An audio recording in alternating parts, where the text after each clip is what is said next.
What if, in just 3 hours, you could begin to master the emotions that so often control your life: anger, fear, anxiety, and doubt? Imagine no longer being at the mercy of sudden outbursts, emotional spirals, or that lingering tension that never seems to leave. It sounds ambitious, but the ancient Stoics believed it was not only possible, it was essential.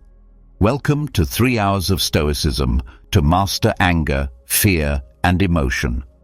For thousands of years, Stoicism has offered a practical guide for understanding our emotions, not to suppress them, but to transform them. Anger becomes clarity, fear becomes courage, emotion becomes strength. In this full-length journey, we'll dive deep into Stoic practices that help you stay composed in chaos, think before reacting, and build emotional resilience from the inside out. You don't need to be ruled by your feelings. You can lead them with wisdom, with calm, and with purpose. Let's begin. Imagine living in a state of complete serenity, where no harsh words, no adversity, not even the chaos around you could reach you. This is the central objective of Stoicism, transforming your mind into an impenetrable fortress. It's not about hiding from the world or avoiding problems, but rather facing them with courage and wisdom without being shaken. After all, the external world will never have power over you if your mind is fortified. How many times have you lost your peace over something small or allowed other people's actions to steal your happiness? The truth is that reacting impulsively only weakens us. When you choose not to be affected, you discover the true power that lies in controlling your emotions and actions. As the great Stoic philosophers taught, it's not what happens, but how you choose to interpret what happens that defines your experience. Being unshakable is an art you can learn, a muscle you can strengthen. The greatest battle you face is not in the external world, but within your own mind. We are our own greatest critics, often allowing uncontrolled thoughts and emotions to dominate us and steal our peace. Stoicism teaches us that the origin of suffering rarely lies in events themselves, but in the interpretations we give to them. As Epictetus said, it's not things that disturb us, but the judgments we make about them. With this perspective, we realize that by changing how we interpret the world, we can build an invisible shield against any adversity. Think of a recent situation where you were shaken. Perhaps it was criticism at work, a negative comment on social media, or an argument with someone close to you. What was your initial reaction? Probably a flood of thoughts arose. Why are they doing this to me? Or, I don't deserve this. This flow of thoughts isn't something we can avoid, but we can learn to recognize and control it before it consumes us. The construction of this invisible shield begins here, with the awareness that you are the guardian of your mind. This shield isn't something that emerges overnight.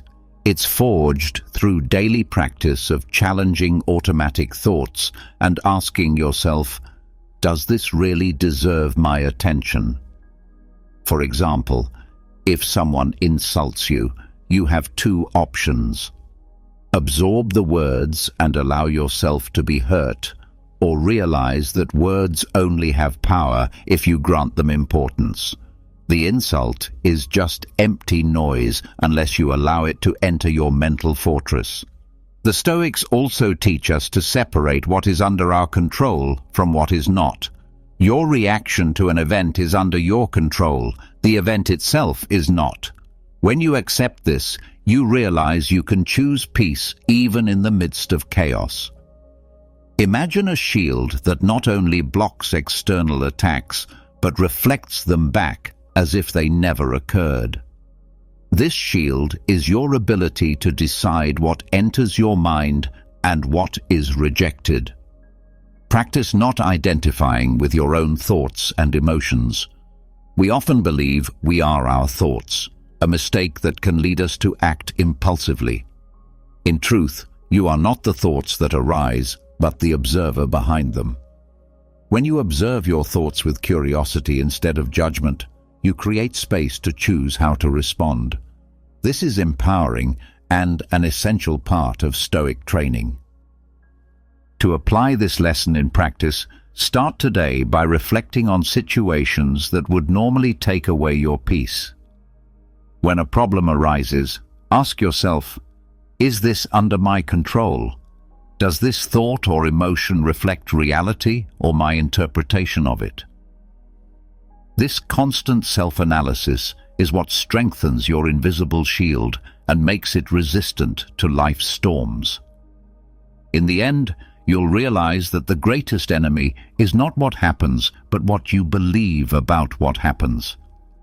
Responding with silence is one of the most underestimated yet powerful strategies you can adopt in your life. In today's society, we are constantly encouraged to react, whether through social media, where every opinion seems to demand an immediate response, or in our personal relationships, where the impulse to have the last word dominates our interactions. But what if you could choose not to react? What if instead you opted for silence as a form of strength rather than weakness? Stoicism teaches us that not reacting is a conscious act of self-control. Imagine someone insulting you in public. The natural reaction of many would be to insult back, shout, or justify themselves. However, by reacting, you hand over emotional control to the other person. When you choose silence, you show that it's you who dictates your actions, not someone else's provocation. It's a way of saying without words, I am not a puppet of your provocations. Marcus Aurelius, in his Meditations, reminds us, you have power over your mind, not over external events. Realize this, and you will find strength. This strength lies in control. Silence is not just the absence of words, but a space where you can observe, process, and decide how or if it's worth responding. To silence, therefore, is to gain time to think, to observe your own emotions, and to avoid impulsive responses that are often guided by anger or frustration. Silence can disarm the other person. When someone expects a reaction, whether of anger or defense, and doesn't receive what they expected, it's like throwing cold water on fire. Silence breaks the cycle of aggression. It transforms a possible argument into a moment of reflection for both sides. Perhaps the other person, not getting a response, will realize that their behavior is inappropriate or purposeless. And if they don't realize it, it doesn't matter. You've maintained your peace. But mastering silence doesn't mean fleeing from necessary confrontations or avoiding responsibilities. There are moments when speaking is essential, when silence might be confused with omission or disinterest. However, even in these moments, silence before speech is important. It allows you to formulate a thoughtful response aligned with your values and objectives, instead of simply reacting to the emotion of the moment. In practice, mastering silence requires training. The next time you feel the urge to react immediately, whether to a rude comment, a provocation, or an irritating situation, pause. Take a deep breath. Ask yourself, will this response really contribute to something? Will it change the situation or just intensify the problem? In many cases, you'll realize that the best response is none at all. Remember also that silence is not just a tool in conflict situations, but also a way to connect with yourself. Quietude, whether external or internal, creates space for reflection and self-knowledge. By cultivating moments of silence in your life, You learn to listen to your own mind and distinguish between what is essential and what is noise. Not everything deserves your attention. This is a truth that many know, but few apply. We live in a world where we are constantly bombarded by stimuli: news, opinions, criticism, praise. But in Stoicism, wisdom lies in knowing what to let in and, more importantly, what to let pass. The ability to despise what doesn't matter is one of the most powerful tools for achieving inner peace. To despise is not about arrogance or superiority. It's not about rejecting people or situations, but rather protecting your mind from everything that is insignificant to your journey. Think of a stone in the middle of a river. It doesn't fight against the current, but also isn't dragged by it. In the same way, you must learn to observe what happens around you without emotionally involving yourself with everything. The Stoic is not insensitive but selective. He values his mental energy as a precious resource. How many times have you lost time trying to convince someone who wasn't interested in understanding your point of view, or found yourself consumed by criticism that, deep down, made no sense? Intelligent disdain is the antidote to these wares. It's not escape, it's strength. To ignore is not weakness, it's wisdom.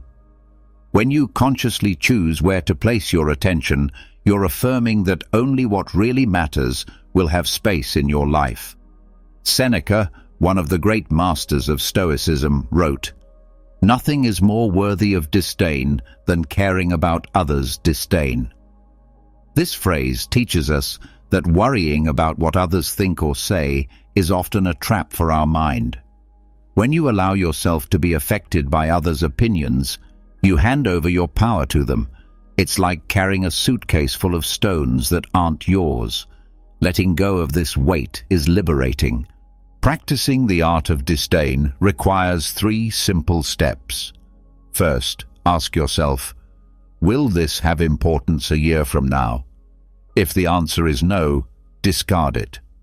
Second, identify what is truly significant to you. If a situation or comment doesn't contribute to your values or objectives, don't allow it to steal your peace. Third, practice emotional detachment. This doesn't mean you don't care, but that you don't allow the external to determine how you feel internally. By applying this lesson, you'll notice that your mind becomes lighter and your energy more focused. You begin to distinguish the essential from the superfluous, separating what deserves your attention from what should be ignored. After all, as Epictetus taught, we cannot control others' actions, only how we react to them. This clarity is the foundation for living with more freedom and serenity. What today seems unbearable tomorrow will be just a distant memory. This is one of the greatest truths of Stoicism, and also one of the most powerful tools for facing adversity. When you face a problem, it's easy to get lost in the intensity of the moment, to feel that pain, discomfort, or frustration are eternal. But the Stoic sees beyond the now. He understands that everything in life is passing, that today's storm doesn't define tomorrow, and that in the end, everything dissolves in time. Marcus Aurelius, one of the greatest emperors and Stoic philosophers, reminds us, if it's bearable, then bear it. This simple but profound phrase carries the essence of a resilient mentality. The Stoic doesn't deny suffering. He recognizes its existence, but also recognizes that suffering is finite. He understands that difficulties, no matter how intense they seem, have an expiration date. This perspective broadens the mental horizon and helps us realize that the now is just a small part of the whole. Think of a storm. When we're in the middle of it, the sensation is that it will never end. But inevitably, the storm passes, the sky clears, and calm returns. So too are life's difficulties. When you train your mind to look beyond the present, you realize you're closer to the solution than you imagine. This mentality not only brings emotional relief, but also clarity to make wiser decisions. A Stoic doesn't drown in his emotions. He navigates through them, knowing he'll soon find tranquil waters. A powerful practice for cultivating this unshakable horizon is to ask yourself, will this problem still have importance a year from now and 5 years from now? This simple reflection puts the present moment in perspective and reduces the emotional burden. What seemed to be an insurmountable crisis might actually be just a small obstacle. This ability to resize problems is one of the great strengths of Stoicism and a differential for those who wish to act as if nothing could affect them. Thinking beyond the now doesn't mean ignoring the present, but rather observing the present with an amplified vision. It's like looking at a map. While many get lost in the labyrinth of momentary emotions, the Stoic climbs to a hill and visualizes the entire route. This ability to emotionally distance oneself allows seeing with more clarity and making more rational decisions. To apply this lesson requires training. Moments of meditation and introspection are fundamental. For a few minutes each day, visualize a problem you're facing and project yourself into the future. Imagine how you in the future will look at this moment. Often, what seems so big today will be something small and even irrelevant with the passage of time. Finally, remember, the key to overcoming any challenge lies in how you interpret it. When you think beyond the now, you realize you possess much more strength and internal resources than you imagine. The Stoic knows that life is made of cycles and that even the greatest sorrows pass. Like the horizon, it's always ahead. Move forward with serenity and confidence. After all, what today seems an insurmountable obstacle tomorrow will be just another step in your growth journey. We all have expectations. We create scenarios in our minds about how things should happen, how people should act, and how the world should respond to our efforts. But it's precisely in this desire for control that much of human suffering resides. When we expect everything to go exactly as planned, we become hostages to a world that never was nor will be entirely predictable. In Stoicism, the focus is on what we can control: our thoughts, our actions, our decisions. Everything beyond this is considered external, something that shouldn't consume our energy or determine our inner peace. Think of how many times you've been disappointed because something didn't go as you wanted. Maybe it was a promotion at work that didn't come, a person who didn't correspond to what you expected, or even a plan that went wrong. The problem wasn't the event itself, but the weight you gave to it. This happens because by creating rigid expectations, you place your well-being in the hands of something you cannot control. The Stoic, however, learns to accept what happens as an inevitable part of life while directing his attention to what is within his reach. Free yourself from the habit of trying to control others. Each person has their own journey, and you cannot force anyone to act according to your expectations.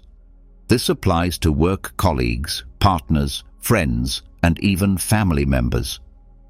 Frustration arises when we want others to be different from what they are. But as Marcus Aurelius said, "Begin each day remembering that you will encounter ungrateful, dishonest, envious, and rude people. This cannot surprise you." Accepting this reality is not pessimism, but wisdom. When you stop demanding that the world and people be as you would like, you open space for true peace. A powerful practice for overcoming the weight of expectation is to ask yourself, does this depend on me? If the answer is yes, do your best. If the answer is no, let it go. For example, you can control the effort you put into your work, but not your boss's reaction. You can be kind to people, but not control whether they reciprocate. This simple distinction is what separates anxiety from freedom. When you free yourself from the need for control, you discover something incredible. Things that once seemed enormous become small, and your energy redirects to what really matters. You realize that expectations are like invisible chains that bind you to suffering. Releasing these chains is a choice. Choose to invest your energy in what you can change, yourself. True control was never in the external world.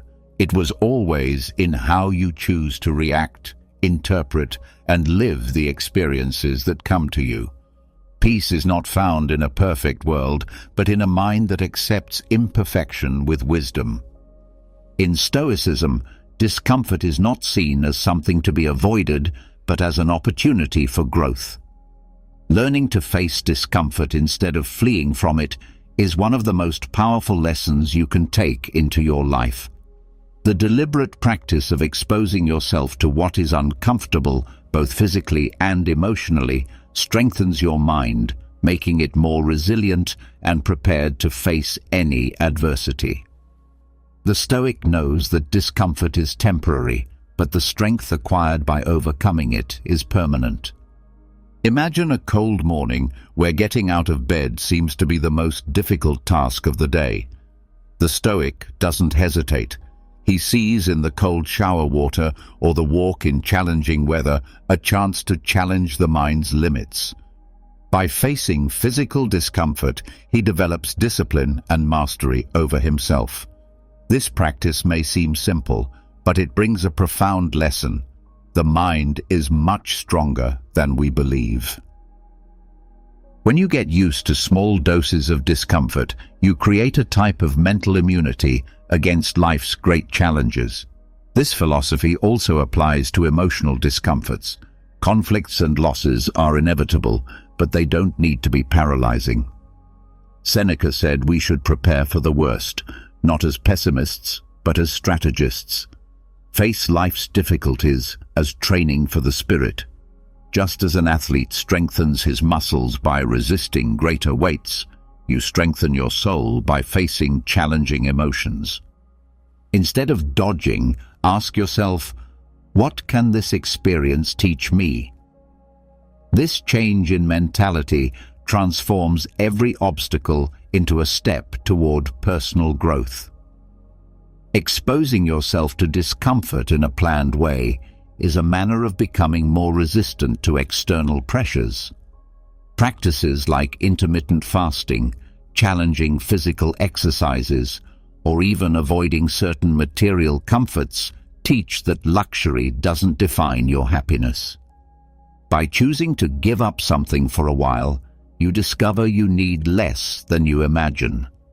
This perception reduces dependence on external factors and increases your emotional self-sufficiency. Learning to find peace in discomfort is liberating. When you understand that life doesn't need to be comfortable all the time, you stop fearing the unpredictable. Imagine the impact of this in your daily life. A colleague's criticism wouldn't be able to shake your confidence. A difficult day at work wouldn't be enough to destroy your spirits. This inner strength translates into tranquility in the face of adversities. The practice of discomfort also rescues the power of the present moment. By facing uncomfortable situations, your mind focuses completely on the now, disconnecting from future anxieties or past regrets. This is one of discomfort's greatest gifts. It teaches us to live more consciously and connectedly. Adopt the cold as your ally. Don't avoid discomfort. Seek it strategically. Face physical challenges, accept emotional difficulties, and give up certain comforts by your own choice. By doing this, you will not only find peace in the midst of chaos, but become the very personification of Stoic resilience. Discomfort is not your enemy, it's your teacher. Not everything that happens around you is a direct reflection of who you are. Much of the suffering we carry arises from our tendency to personalize events and others' actions as if everything were intentionally directed at us. This habit of interpreting happenings under the filter of me makes us vulnerable, trapped in an emotional snare. Stoicism teaches us that developing indifference is an act of emotional intelligence and a demonstration of inner strength. Imagine a common scenario. Someone makes a rude comment or acts hostilely toward you. Naturally, your reaction might be anger or hurt, believing this attitude was a personal attack. However, consider for a moment that people often act motivated by their own internal struggles, stress, or ignorance, and not by something related to you. As Seneca said, we are often more affected by our imagination than by reality. That is, the impact of an action is directly linked to how you choose to interpret it. When you understand that not everything revolves around you, you discover a freedom that few achieve. But what is indifference in Stoicism? It's not apathy, much less lack of empathy. Indifference means not reacting exaggeratedly to external stimuli that have no relevance to your peace or purpose. It's a conscious decision not to be carried away by the heat of the moment. It's a state of clarity that separates what matters from what is superfluous, keeping focus on what really makes a difference.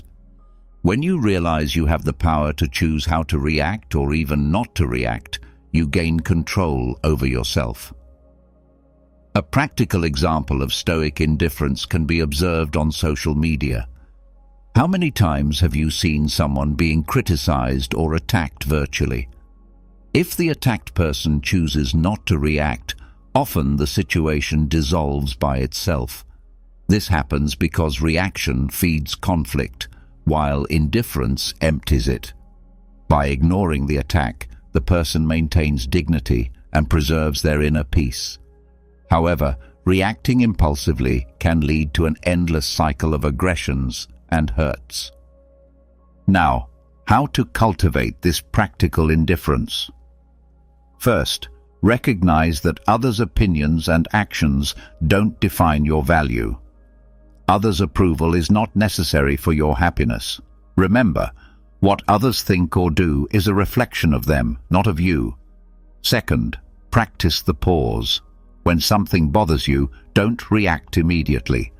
Take a deep breath, analyze the situation calmly, and ask yourself, does this really matter for my life? Finally, train your focus. Direct your energy only to what is under your control. Everything else should be treated as noise. Indifference is not about ignoring people or situations around you, but about protecting your mind from being captured by unnecessary chaos. The more you practice, the more you realize that most things that irritated, worried, or hurt you simply didn't deserve your attention. Adopting this practice in your life is like installing an emotional filter. Only what is valuable, constructive, and meaningful passes through it. Everything else is discarded. When you master the value of indifference, you discover a peace that doesn't depend on external circumstances. Be an observer, not a sponge that absorbs everything around you. The world will continue acting chaotically, but you can choose not to participate in this tumult. Indifference is the key to walking through life with serenity, without wearing yourself out with what, in the end, doesn't matter. Comparison is one of the greatest enemies of inner peace. It places us in an infinite race, trying to reach standards that aren't always ours or even real. In Stoicism, the idea of living according to your own nature is fundamental. Each person has a unique path with challenges, talents, and opportunities that cannot be measured by another's ruler. However, in a world where we are constantly exposed to others' seemingly perfect achievements, it's easy to fall into the trap of comparing our backstage with others' illuminated stage. Marcus Aurelius wrote, "Don't waste what you have by wishing for what you don't have." This teaching reminds us that comparison robs us of the present. When you look at another person's success or happiness and feel you're falling behind, you're ignoring the blessings and advances you've already conquered. The neighbor's grass may seem greener, but we rarely consider the work he did to keep it that way, or even if that grass is real. After all, external brightness often hides invisible struggles. Comparison disconnects us from our essence. Every time you measure yourself by someone else's success, you're abandoning your own trajectory. The Stoic understands that the only valid comparison is with who you were yesterday. If you're striving to be a little better each day, you're already winning. Think about it. What do you gain by comparing your journey with another person's? Do you feel motivated or demotivated? Most of the time, the result is anxiety, frustration, and a sense of inadequacy.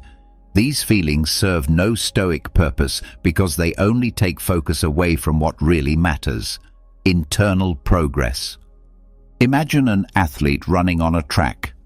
If he constantly looks at other runners, he loses focus and rhythm.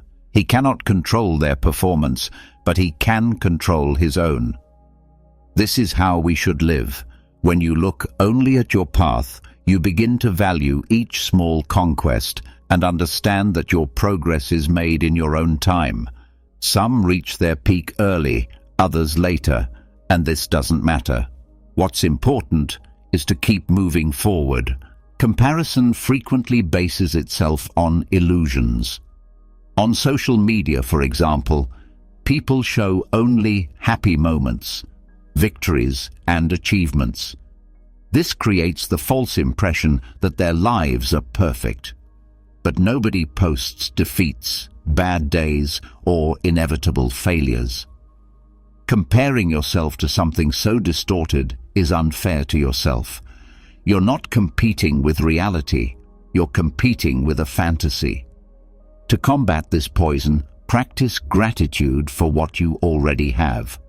Whenever you feel envy or frustration when seeing another person's life, pause and reflect on the good things you've already conquered. Reinforce your internal focus by asking yourself, how can I grow from where I am now? Stoicism doesn't teach ignoring evolution, but concentrating on personal evolution without being distracted by others' progress. Remember that your journey is yours. There's no competition because there are no two identical lives. When you understand this, you find freedom. The path to being unshakable lies not in avoiding all of life's difficulties, but in developing the mental tools to face them with serenity and wisdom. These ancient teachings remain as relevant today as they were thousands of years ago, because they address the fundamental nature of human experience. The external world will always present challenges, unexpected events, and people who may not align with our expectations. But what we can control, our thoughts, reactions, and choices, remains constant across all times and circumstances. Building this inner fortress requires daily practice and patience with yourself. It's not about becoming emotionless or disconnected from the world around you. Rather, it's about developing the discernment to know when to engage and when to step back, when to speak and when to remain silent, when to care deeply and when to maintain healthy indifference. The journey toward becoming unshakable is itself a practice in Stoic principles. There will be days when you forget these lessons, when old patterns of reaction resurface, when you find yourself caught up in the very dramas you intended to avoid. This is not failure. It's part of the human experience. The Stoic approach is to observe these moments without harsh self-judgment, learn from them, and return to the practice with renewed commitment. In our modern world, where information flows constantly and opinions come from every direction, the ability to maintain inner equilibrium has become more valuable than ever. The Stoic practices outlined here offer a refuge not from the world, but within it. They provide a foundation of stability that allows you to engage fully with life while maintaining your center. True strength lies not in never being challenged, but in how you respond when challenges arise. It's not about avoiding all discomfort, but finding meaning and growth within it. It's not about controlling everything around you, but mastering your responses to what you cannot control. This is the essence of the unshakable life, not a life without storms, but the ability to remain steady while they rage around you. As you continue on this path, remember that every moment offers a new opportunity to practice these principles.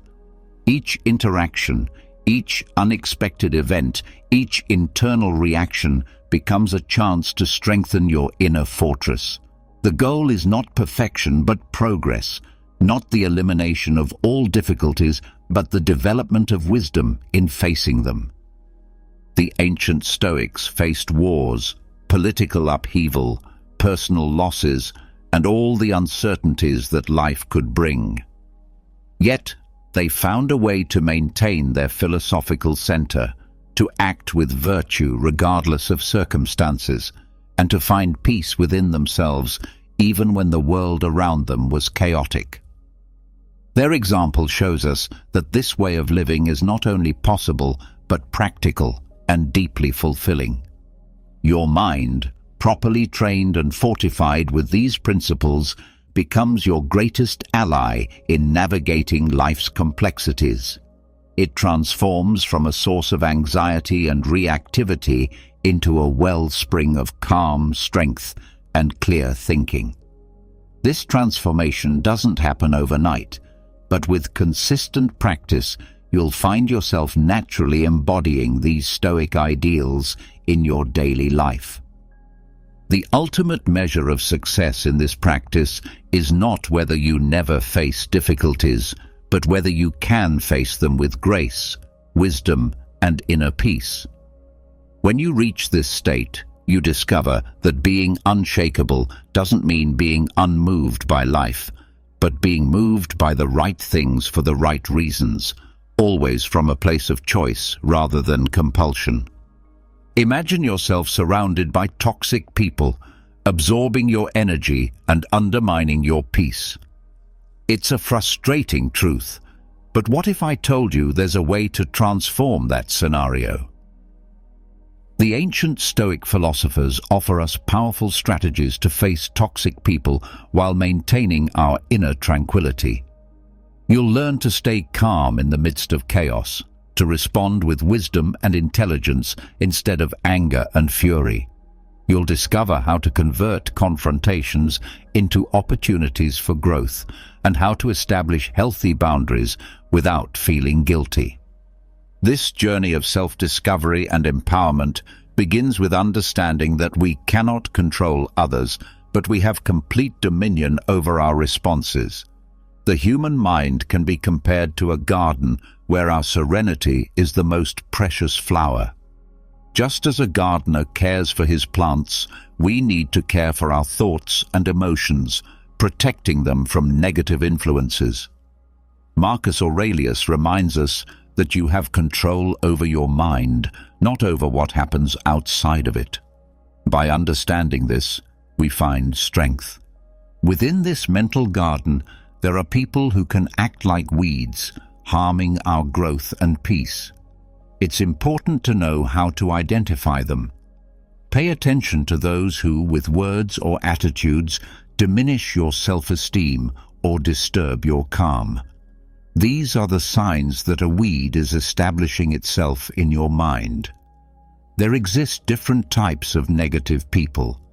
Some, like vines, always seek attention and validation for their actions, suffocating everything around them. Others are like thorns, spreading rumors and creating conflicts that hurt those who come near. There are also those who, like parasites, drain your energy, leaving you tired after each conversation. Seneca taught that the objective of life is to live according to nature. This means recognizing those negative influences and acting according to our reason and virtue. For example, establish boundaries. If someone criticizes your decisions, you can respond calmly. I appreciate your opinion, but I'm comfortable with my decision. Seneca advises that we associate with people who make us better. Besides protecting our mind from negative influences, we must seek those who help us grow and feel good. Cultivate relationships that inspire virtue, wisdom, and serenity. The process of pruning toxic influences requires the same precision and care that a master gardener uses. Just as you wouldn't hesitate to remove a diseased branch that threatens the health of an entire tree, you must be willing to distance yourself from relationships that poison your emotional well-being. This doesn't mean becoming cold or indifferent, but rather developing the wisdom to distinguish between constructive criticism and destructive negativity, between genuine concern and manipulative control. Consider the metaphor of Marcus Aurelius, the famous Stoic emperor of Rome. To govern a vast empire, power, knowledge, and determination were necessary. In the same way, when strengthening the walls of your interior, that is, your emotional well-being, those same attributes are essential. The boundaries you establish are the foundation of that wall, especially when dealing with toxic people. Boundaries are rules you establish to make clear what you accept or don't accept in your life. It's crucial not to allow negative people to affect your emotional balance. Just as a strong leader wouldn't let his frontiers be invaded, you must protect your mental territory. Begin by identifying what drains your energy or harms who you are. It might be a friend's constant pessimism, a colleague's manipulative behavior, or a family member's intrusive advice. After identifying those boundaries, communicate them clearly and directly. Be inspired by Marcus Aurelius. Be firm but fair. To facilitate communication, think about how you feel and use I phrases instead of accusations. For example, instead of saying, "You're always so negative," try, "I feel drained when you focus only on the negative." Be specific. Instead of saying, "I need space," say, "I can't talk now, but we can converse at the end of the week." Keep your word, but be kind. There's a difference between being assertive and being aggressive. It's important to express your point of view with confidence without hostility. Establishing boundaries is not a one-time action. Just as a Stoic ruler who always protects his territory from invasions needs to be firm and consistent, if someone doesn't respect your boundaries, remind them calmly. It may be necessary to reduce contact with that person or even distance yourself completely. Remember that establishing boundaries is not punishing someone, but protecting yourself. The envy that often feeds toxic conversations was avoided by the Stoics. By defining your boundaries, you're not being selfish, but protecting your emotional well-being and creating the necessary space to achieve inner peace. When dealing with manipulative people, the repetition technique is an effective strategy for maintaining firmness in the face of manipulations and emotional pressures. Imagine being in a situation where someone tries to weaken your boundaries using deceptive arguments and emotional manipulations. In those moments, maintaining control and clarity is fundamental. Stoic philosophy teaches the importance of perseverance and reason to protect our inner peace. This technique consists of repeating calmly and constantly a single clear position without allowing the other person to divert your attention. By constantly reaffirming your stance, you prevent emotional manipulations from taking you away from focus.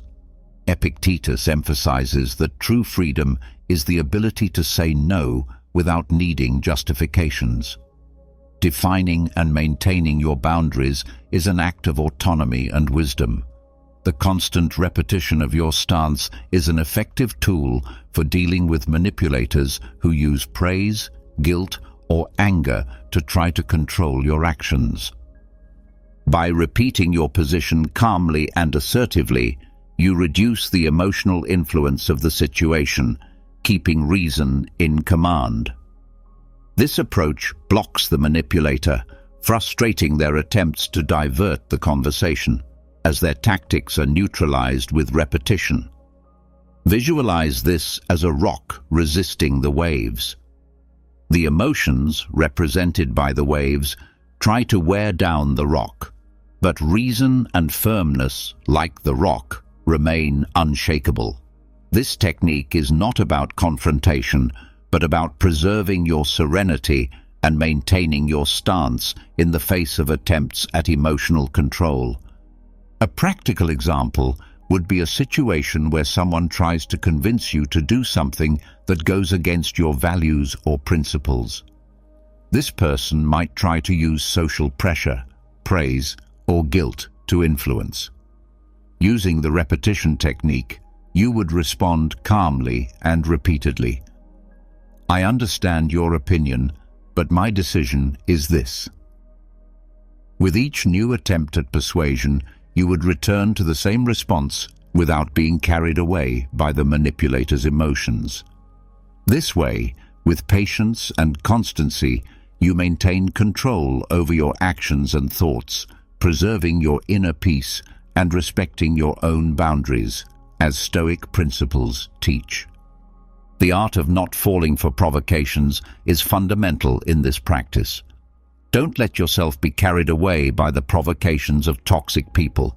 They often use insults or emotional manipulations to get a reaction from you, thus feeding their own drama. Stoic philosophy teaches a good defense, indifference. This doesn't mean not caring, but being emotionally distant from what affects you negatively. The Stoics, like Epictetus, differentiated between apathy and indifference. Apathy is the lack of concern, while indifference is the ability to disconnect from unpleasant feelings that distort our reasoning. This difference is crucial when dealing with toxic people to avoid falling into the emotional trap. To avoid falling into the emotional trap, follow these steps. First, recognize the strategy. Stay alert to signs that someone is trying to provoke you. It might be a disguised criticism or emotional manipulation. Once you identify the strategy, it loses part of its power. Second, disconnect from the reaction. The objective of provocation is to generate anger, irritation, or defensiveness. Practice Stoic indifference and don't allow yourself to be caught emotionally. Third, maintain calm. By not reacting, you dissolve the drama. Without your response, provocations lose strength and eventually run out of power. Being Stoic doesn't mean becoming insensitive.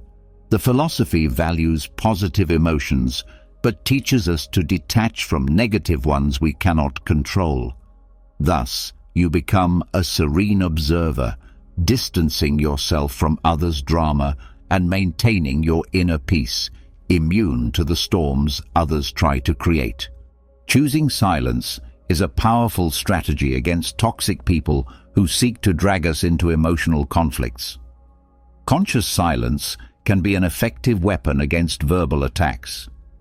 The expected dynamic by the aggressor, although it's natural to want to respond or defend yourself, true self-control manifests in the ability to remain silent. Marcus Aurelius, the Stoic emperor, reminds us that toxic people follow predictable patterns, expecting reactions of anger or defensiveness. By not reacting, we break that negative cycle. Silence denies the aggressor the emotional reaction they seek. Imagine someone shouting in an empty space without receiving a response. The silence that follows is not just the absence of sound, but a signal of inner strength and of not being carried away by others' emotions or reactions.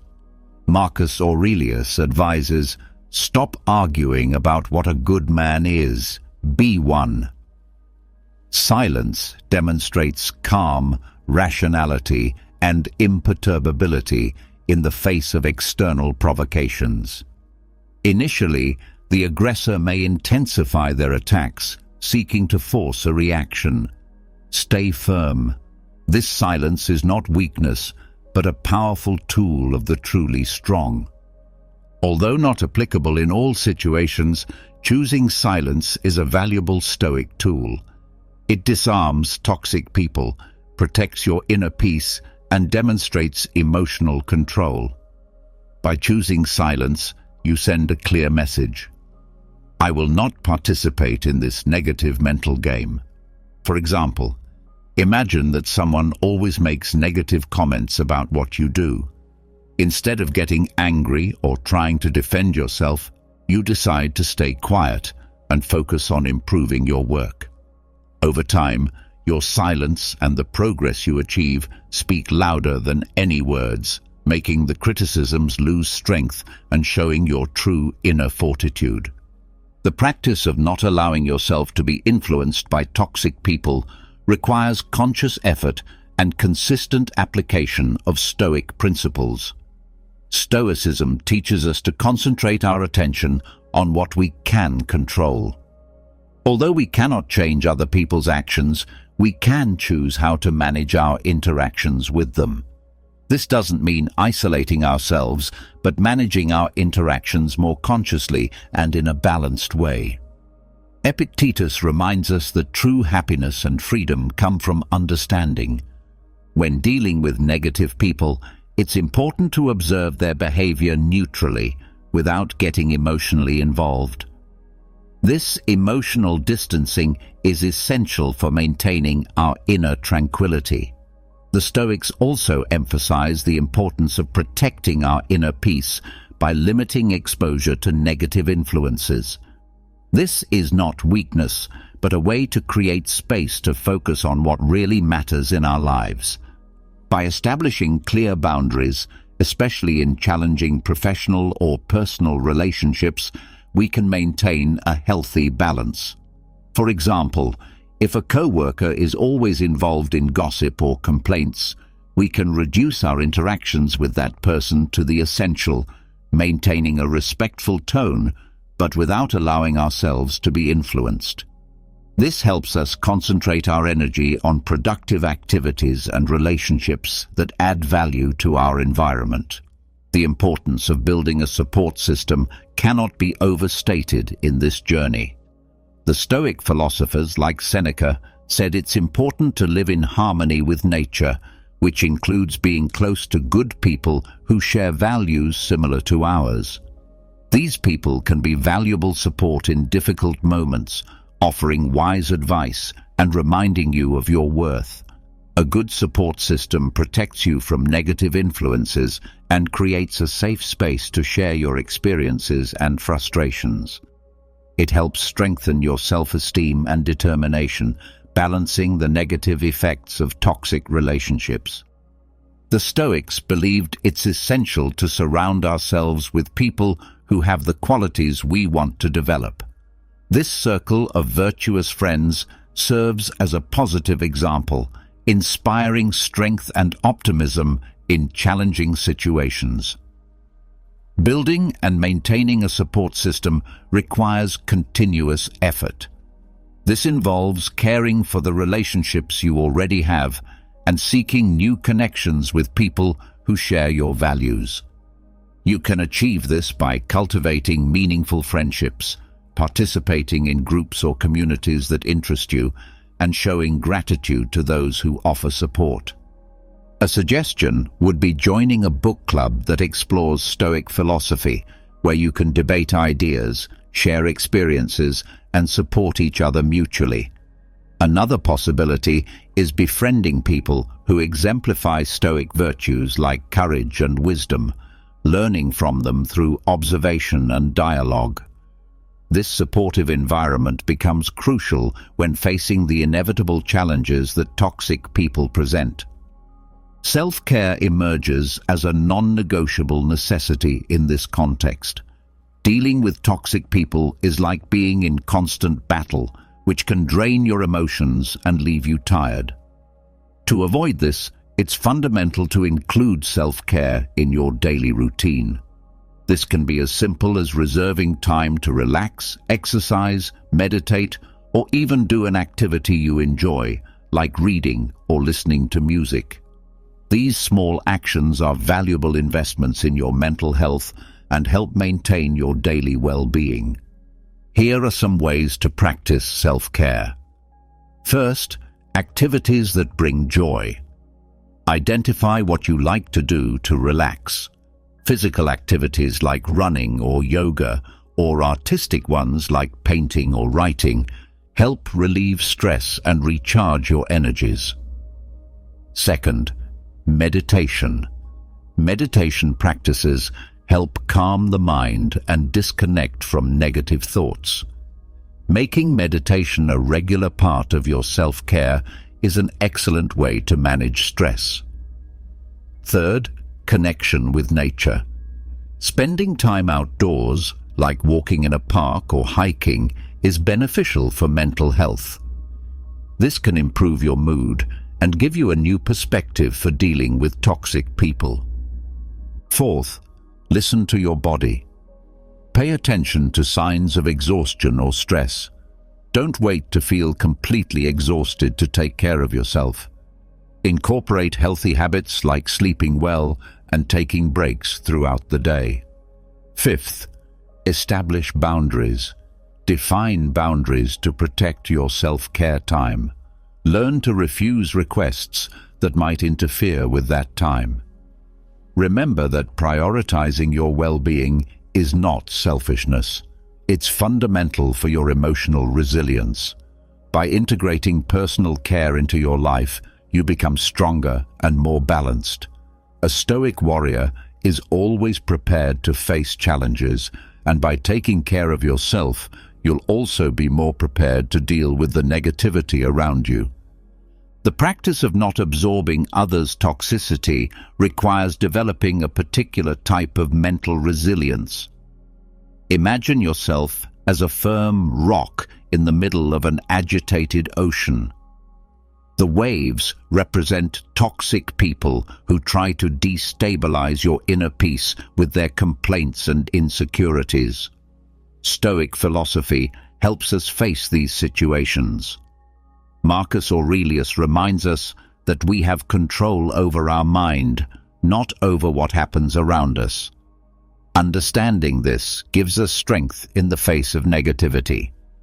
When you encounter difficult people, try to stay as an observer.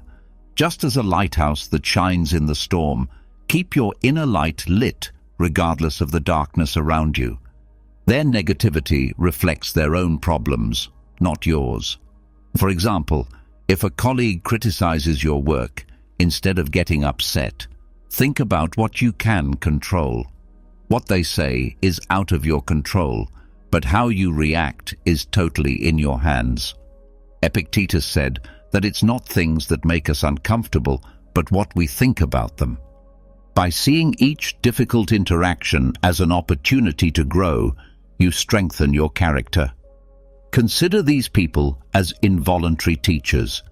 Each challenge they bring is an opportunity to improve your resilience. Seneca reminds us that whoever doesn't know where to go doesn't take advantage of the wind in their favor. Focus on your own growth and use these experiences to become a better version of yourself. Remember that detachment is not indifference. Stoicism teaches us to recognize others' suffering, but to respond with balance. We can understand the pain behind toxic behavior without being carried away by emotional confusion. Keep in mind that just as the sea calms after the storm, toxic people are transitory. Our task is to preserve our inner peace regardless of circumstances. By doing so, we not only maintain our tranquility, but also become an example of stability for others, even for those who try to disturb us. The true victory over toxicity is not in changing others, but in improving ourselves. As Marcus Aurelius said, "The best revenge is not being like your enemy." By cultivating virtue and wisdom, we overcome the waves of negativity, emerging not only unharmed, but strengthened. Learning to let people follow their own path represents one of the most profound lessons in Stoic wisdom. On life's journey, we inevitably encounter people whose attitudes and behaviors seem to challenge our inner peace. The impulse to try to correct or help these people can be strong, especially if they're close to us. However, Stoic wisdom teaches us a valuable lesson. Our power of transformation is limited to ourselves. As Epictetus wisely observed, "People are not disturbed by things, but by the vision they have of things." This perspective reminds us that someone's negativity is ultimately a matter of internal perception. Just as we cannot force a seed to sprout before its time, we cannot impose change on another person. The Stoics encourage us to direct our energy toward the only domain over which we have true control, our own choices and actions. Seneca reminds us, "No one can hurt you without your consent."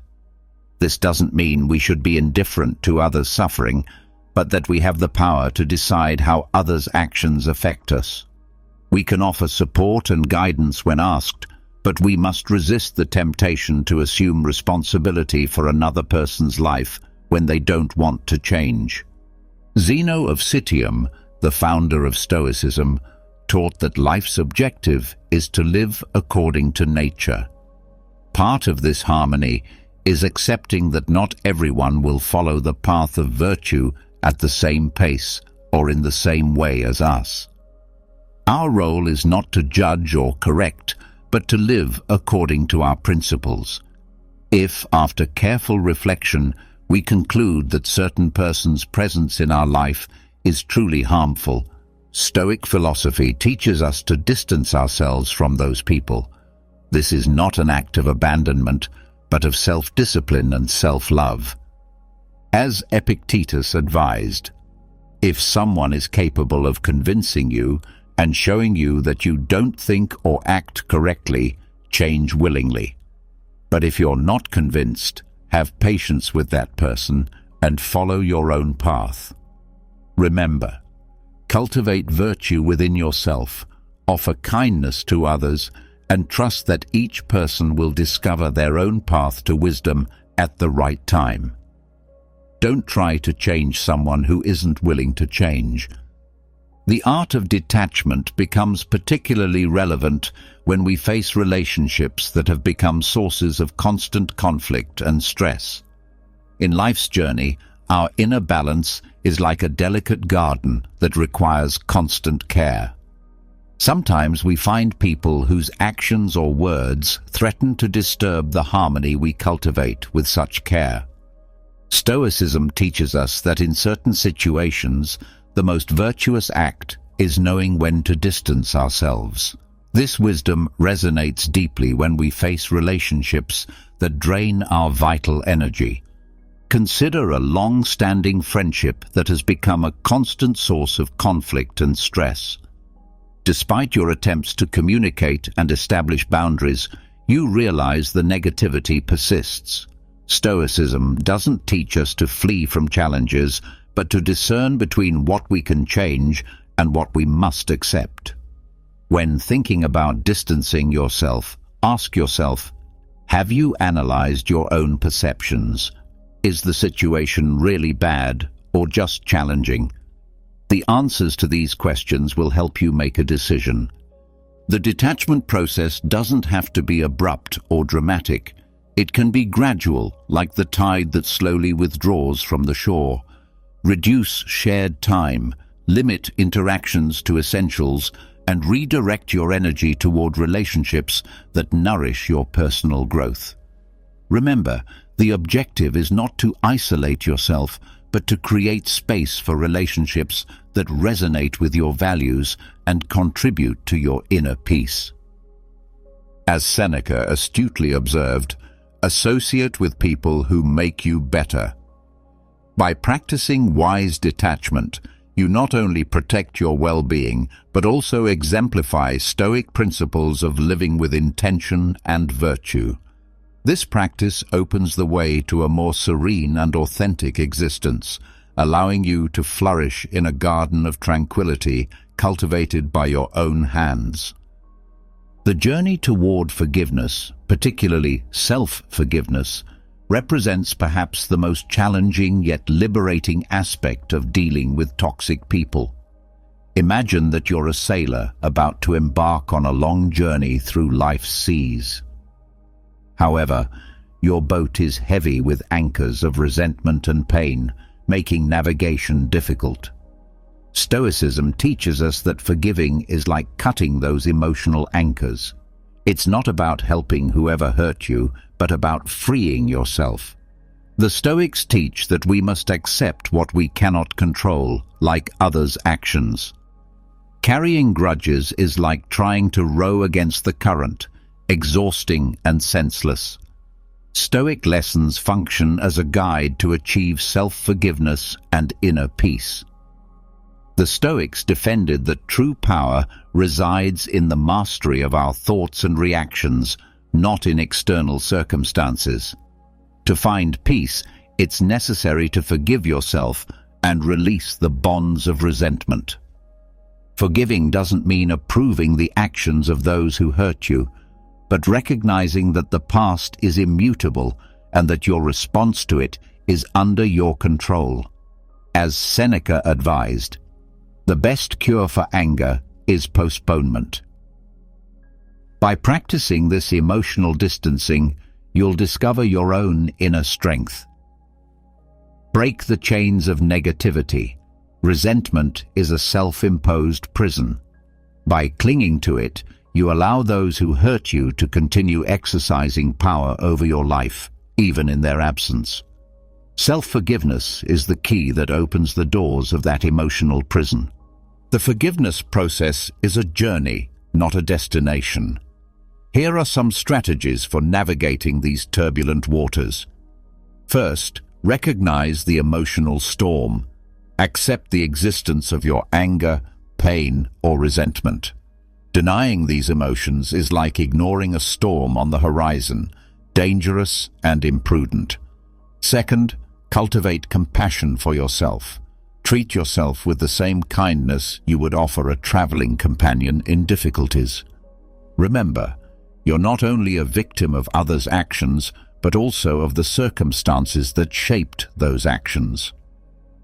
Third, observe with the impartiality of a lighthouse. Try to understand if the actions that hurt you were motivated by malice or by other forces outside the offender's control. Changing your perspective can illuminate the path toward empathy and facilitate forgiveness. By releasing the weight of negativity, you open space in your boat for more valuable provisions, emotional healing, and a fuller life. Consider the practical example of a person who was betrayed by a close friend. Initially, the pain and anger may seem overwhelming. However, by applying Stoic principles, that person can begin to see the situation from a new perspective. Perhaps the friend was struggling with their own insecurities or external pressures. Although this doesn't justify the betrayal, understanding the context can help dissolve resentment. Over time, the person can reach a place of acceptance, recognizing they cannot change the past, but can choose how that experience shapes their future. You have the power to transform yourself from a castaway adrift in the sea of bitterness to a skilled navigator guiding your boat toward calmer waters. Remember, a journey without resentments is a journey worth taking. Raise your sails, release the anchors of the past, and move forward toward a future of inner peace and personal fulfillment. Give yourself this gift. Accept forgiveness. The culmination of this Stoic approach to dealing with toxic people lies in the profound understanding that our responses to others' behavior define our character more than their actions define theirs. When we master these principles, establishing boundaries, practicing detachment, choosing our battles wisely, and cultivating inner peace, we discover that toxic people lose their power to disturb our equilibrium. They become merely external circumstances that we observe with the calm wisdom of a Stoic sage. This transformation doesn't happen overnight, nor does it require us to become cold or unfeeling. Rather, it asks us to develop the discernment to distinguish between what deserves our energy and what should be allowed to pass by, like clouds in the sky. The Stoic understands that engaging with every provocation, responding to every slight, or attempting to correct every wrong only serves to diminish our own peace and effectiveness. In this practice, we learn that true strength lies not in our ability to control others, but in our mastery of ourselves. We discover that the most profound victory over toxic behavior is not in changing the other person, but in becoming so grounded in our own principles that their negativity cannot shake our foundation. This is the essence of Stoic wisdom, finding unshakable peace within ourselves, regardless of the chaos that others might bring to our lives. The journey continues beyond these strategies, extending into every interaction and every moment of choice we encounter. Each day presents new opportunities to practice these principles, to strengthen our inner fortress, and to exemplify the Stoic ideals of wisdom, courage, justice, and temperance. In doing so, we not only protect ourselves from toxic influences, but become beacons of stability and virtue for others who may be struggling with similar challenges. Remember that this path requires patience, both with yourself and with the process. There will be moments when you falter, when old patterns of reaction resurface, when the weight of others' negativity feels too heavy to bear. In these moments, return to the fundamental Stoic truth.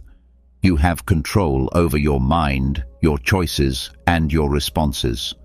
Everything else, including the behavior of toxic people, lies outside your domain, and therefore outside your responsibility. The freedom that comes from truly understanding and applying these principles is profound. It's the freedom to engage with life fully while remaining centered in your own values. It's the ability to offer compassion without becoming a victim, to set boundaries without guilt, and to walk away from situations that no longer serve your highest good. This is the gift that Stoic philosophy offers, not an escape from life's challenges, but the tools to meet them with grace, wisdom, and unshakable inner peace. It's a harsh reality, but some people in our lives take pleasure in causing harm and chaos. Think about it. You could be sharing moments, trusting someone, only to discover they are the very source of your turmoil.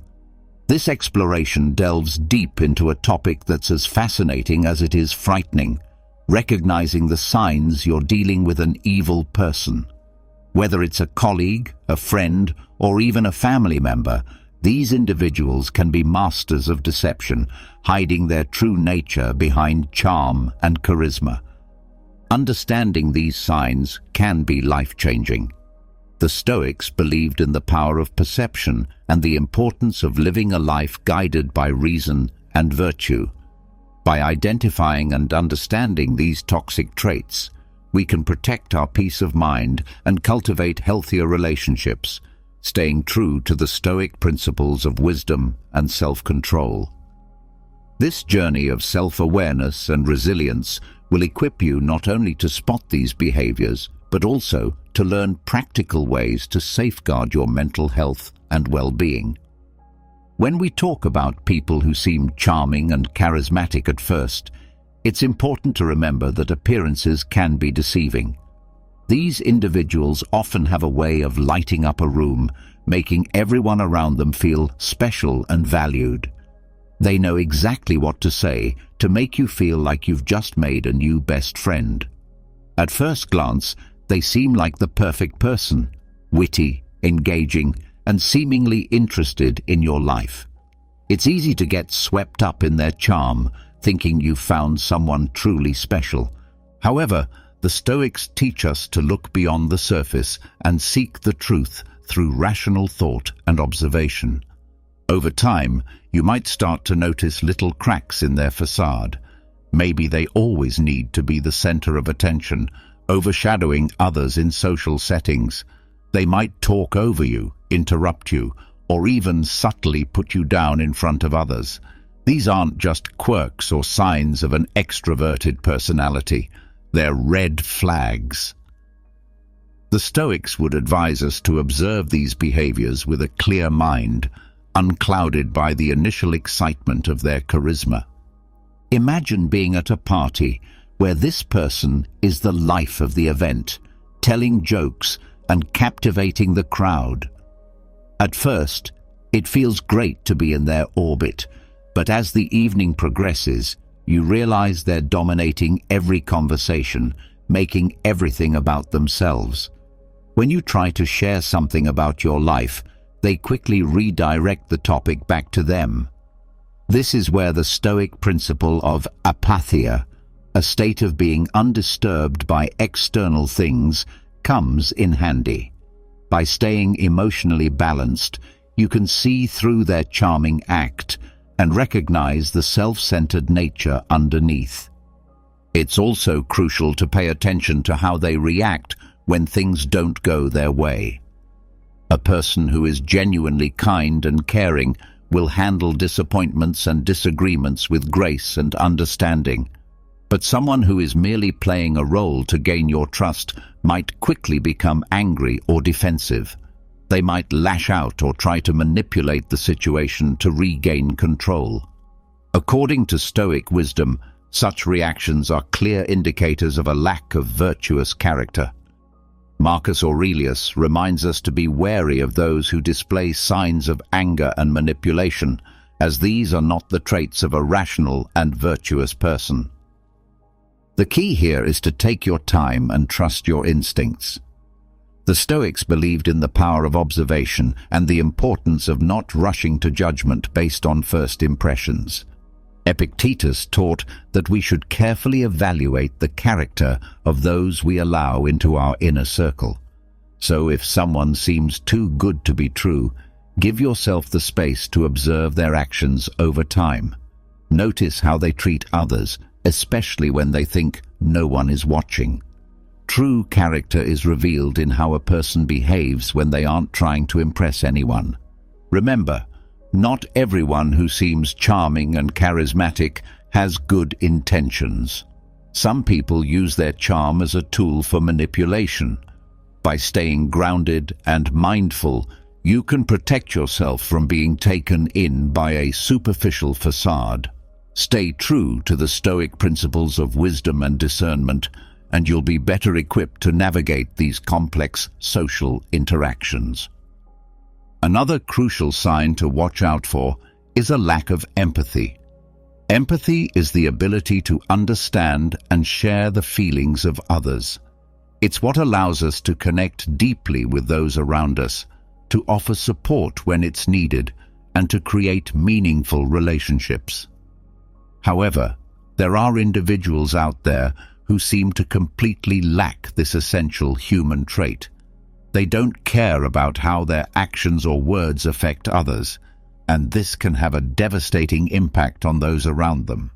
The Stoics believed in the importance of compassion and understanding as fundamental virtues. Marcus Aurelius often spoke about the interconnectedness of humanity and the need to consider the well-being of others as part of our own well-being. So, when we encounter someone who shows a blatant disregard for the feelings of others, it's a serious red flag. Imagine you're sharing something deeply personal with a friend, hoping for some comfort or understanding. Instead of showing any genuine concern, they brush off your feelings or even mock your vulnerability. This lack of empathy can make you feel isolated and misunderstood. It's not just about them not being there for you in tough times. It's also about them failing to share in your joy or celebrate your successes. A person who lacks empathy won't cheer for your achievements. They might even undermine them or take credit themselves. This behavior is not just limited to personal relationships. Consider a boss who pushes their employees to the brink, showing no concern for their well-being.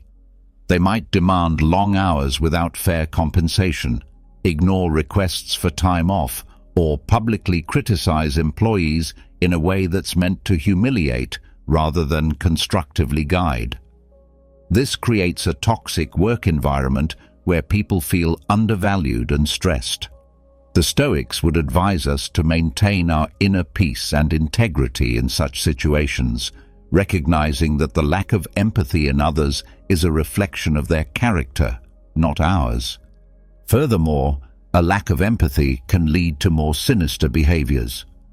People who cannot empathize with others may engage in actions that are outright cruel or commit them without any sense of guilt or remorse. They might lie, cheat, or even inflict physical harm without a second thought about the pain they're causing. The Stoic philosopher Seneca emphasized the importance of kindness and justice, teaching that our actions should always reflect our inner virtue. When someone lacks empathy, they're fundamentally disconnected from these values. A lack of empathy is also evident in smaller everyday interactions. For example, you might notice that someone constantly interrupts conversations to talk about themselves, shows little interest in what others have to say, or fails to offer help when it's clearly needed. These might seem like minor annoyances at first, but they add up to a pattern of behavior that reveals a deeper issue. The Stoics would remind us to be observant and discerning, understanding that these small signs are indicative of a person's true character. If you find yourself dealing with someone who consistently lacks empathy, it's important to set boundaries to protect your own mental and emotional health. The Stoics believed in the importance of maintaining our own well-being and not allowing the negativity of others to disturb our peace. You have the right to distance yourself from those who drain your energy and bring you down. Another major sign of an evil person is manipulation. Manipulation is when someone uses deceit or cunning tactics to control or influence others to get what they want. It's a subtle, often insidious behavior that can be incredibly damaging to those on the receiving end. Manipulators are skilled at twisting situations, making you question your reality and bending your will to suit their needs. This can leave you feeling confused, powerless, and unsure of your own judgments. Let's think about manipulation from a Stoic perspective. The Stoics valued clarity of thought and the ability to see things as they truly are. They taught that our perceptions should be grounded in reality and that we should remain steadfast in our principles no matter the external pressures. When someone manipulates you, they are attempting to cloud your perception and distort reality, making it difficult for you to stay true to these Stoic ideals. A common form of manipulation is gaslighting, where the manipulator tries to make you doubt your own memory, perception, or sanity. They might deny that certain events happened, or they might twist your words and actions to make you feel at fault. For example, Let's say you confront a friend about something hurtful they said. Instead of acknowledging it, they might turn the tables, accusing you of being overly sensitive or misremembering the situation. This can erode your confidence and make you reliant on the manipulator's version of reality. Manipulators are also adept at playing the victim. They might guilt-trip you into doing things you don't want to do by making you feel responsible for their happiness or well-being. You might have a friend who constantly complains about their problems, expecting you to drop everything to help them, yet they are never there for you in return. They might say things like, "If you were really my friend, you'd do this for me," making you feel obligated to comply. The Stoics, especially Epictetus, emphasize the importance of understanding what is within our control and what is not. We cannot control others' actions or emotions, only our response to them. Consider how a manipulator might use flattery or charm to get their way. At first, this can feel great. They might shower you with compliments and make you feel special. But over time, you might notice that their praise comes with strings attached. They might compliment you when they want something from you, or when they need you to do something for them. This can make you feel like you owe them, or that you need to live up to their expectations to maintain their approval. The Stoics would remind us that true virtue and self-worth come from within, not from the fleeting approval of others. Manipulation can also take the form of isolation. A manipulative person might try to cut you off from your friends and family, making you more dependent on them. They might say things like, "Your friends don't really care about you," or "Your family doesn't understand you like I do." This tactic makes it easier for them to control you because you become more reliant on them for support and validation. The Stoics believed in maintaining strong, supportive relationships with others, recognizing that we are social beings who thrive in community. Isolation goes against these principles as it weakens our support network and makes us more vulnerable to manipulation. Financial manipulation is another tactic used by evil people. They might borrow money and never repay it, or they might control your finances to limit your independence. For instance, a partner might insist on managing all the money in the relationship, making you ask for permission to spend anything. This control over finances can make it difficult for you to leave the relationship or assert your independence. The Stoics would encourage us to seek self-sufficiency and independence, ensuring that we are not unduly influenced or controlled by others. Recognizing manipulation for what it is can be challenging, especially when you care about the person involved. The Stoics teach us to be vigilant and discerning, to see things clearly and to act with integrity. If you suspect someone is manipulating you, take a step back and assess the situation objectively. Are they consistently prioritizing their needs over yours? Do they make you feel guilty or unsure of yourself? Are they trying to control aspects of your life or isolate you from others? It's important to set firm boundaries with manipulators and stand your ground. Communicate clearly and assertively about what you will and will not tolerate. Remember, you have the right to your own thoughts, feelings, and actions. The Stoics remind us that while we cannot control how others behave, we can control how we respond. By maintaining our inner strength and clarity, we can protect ourselves from the harmful effects of manipulation and stay true to our values. One of the most glaring signs of an evil person is controlling behavior. This goes beyond mere preferences or quirks. It's about someone who seeks to dominate every aspect of your life, leaving little room for your own autonomy and decisions. Controlling individuals often disguise their behavior as concern or care, but underneath, it's about power and control. The Stoics, who valued personal freedom and self-control, would see this behavior as fundamentally opposed to living a virtuous life. Controlling behavior can manifest in many ways. For instance, you might have a friend who insists on always choosing where you go and what you do together. While it might seem harmless at first, over time you start to realize that your preferences and opinions are consistently ignored or overwritten. They might say things like, "I know what's best for us," or "You'll have more fun if you just listen to me." This isn't about mutual decision-making. It's about one person exerting their will over another. In relationships, controlling behavior can become even more dangerous. A partner might monitor your whereabouts, demand constant updates on your activities, and even dictate who you can and cannot see. They might go through your phone, check your messages, or insist on knowing all your passwords. This kind of surveillance and micromanagement can make you feel trapped and anxious, constantly walking on eggshells to avoid conflict. The Stoics, particularly Epictetus, emphasize the importance of maintaining your own inner freedom and autonomy, regardless of external pressures. Control can also come in the form of financial manipulation. A controlling partner or family member might take charge of all financial decisions, doling out money as they see fit and keeping you financially dependent on them.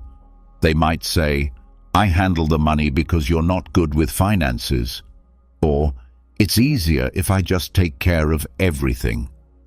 This can strip you of your financial independence and make it difficult to leave the relationship or assert your own choices. The Stoics believed in self-sufficiency and managing your own resources wisely, viewing financial control as a form of enslavement that must be resisted. Another way controlling behavior shows up is through isolation. A controlling person might try to cut you off from friends and family, claiming that they're the only one who truly understands you or cares about you. They might criticize your loved ones, saying things like, "Your friends don't really care about you," or "Your family is toxic." Over time, you might find yourself increasingly isolated, relying solely on the controlling person for support and companionship. The Stoics recognize the importance of community and supportive relationships, seeing isolation as detrimental to both personal growth and well-being. Controlling individuals also often use threats and intimidation to maintain their power. They might threaten to leave you, harm themselves, or even hurt you if you don't comply with their demands. This creates an environment of fear and anxiety, making it difficult to think clearly or make decisions that are best for you. The Stoics, especially Seneca, taught that we should face our fears and not allow others to intimidate us into submission. True courage and wisdom lie in standing firm against such threats and reclaiming our own power. It's important to understand that controlling behavior is about more than just wanting things done a certain way. It's about fundamentally undermining your ability to make your own choices and live your own life. The Stoics would advise us to recognize these behaviors for what they are: an attack on our autonomy and a violation of our personal freedom. By staying true to our values and maintaining our inner strength, we can resist the influence of controlling individuals and reclaim our right to live freely.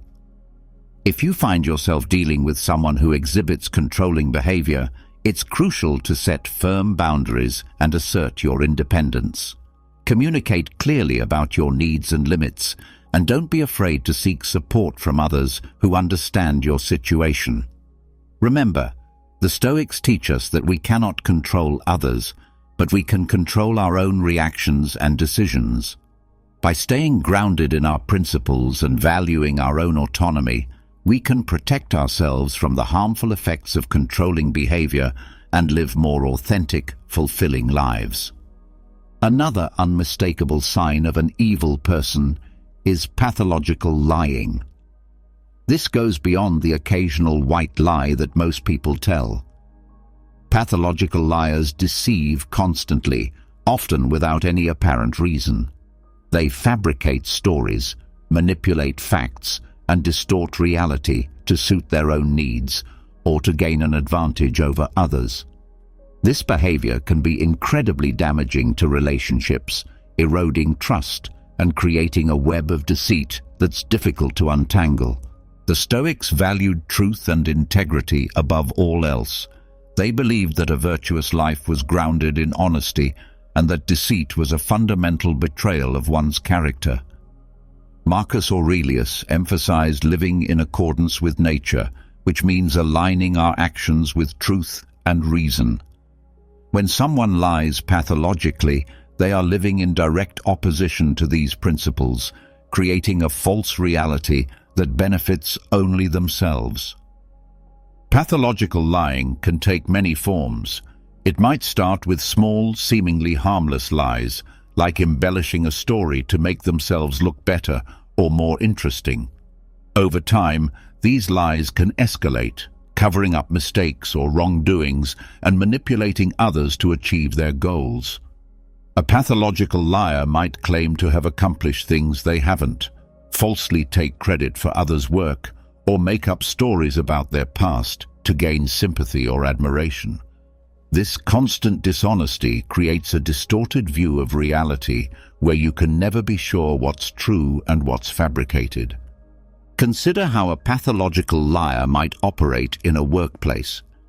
They might lie about their qualifications, exaggerate their contributions to projects, or spread false rumors about colleagues to sabotage them.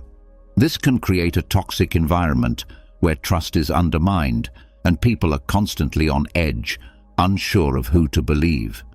The Stoics would advise us to remain steadfast in our own integrity, not allowing ourselves to be swayed by the deceitful actions of others.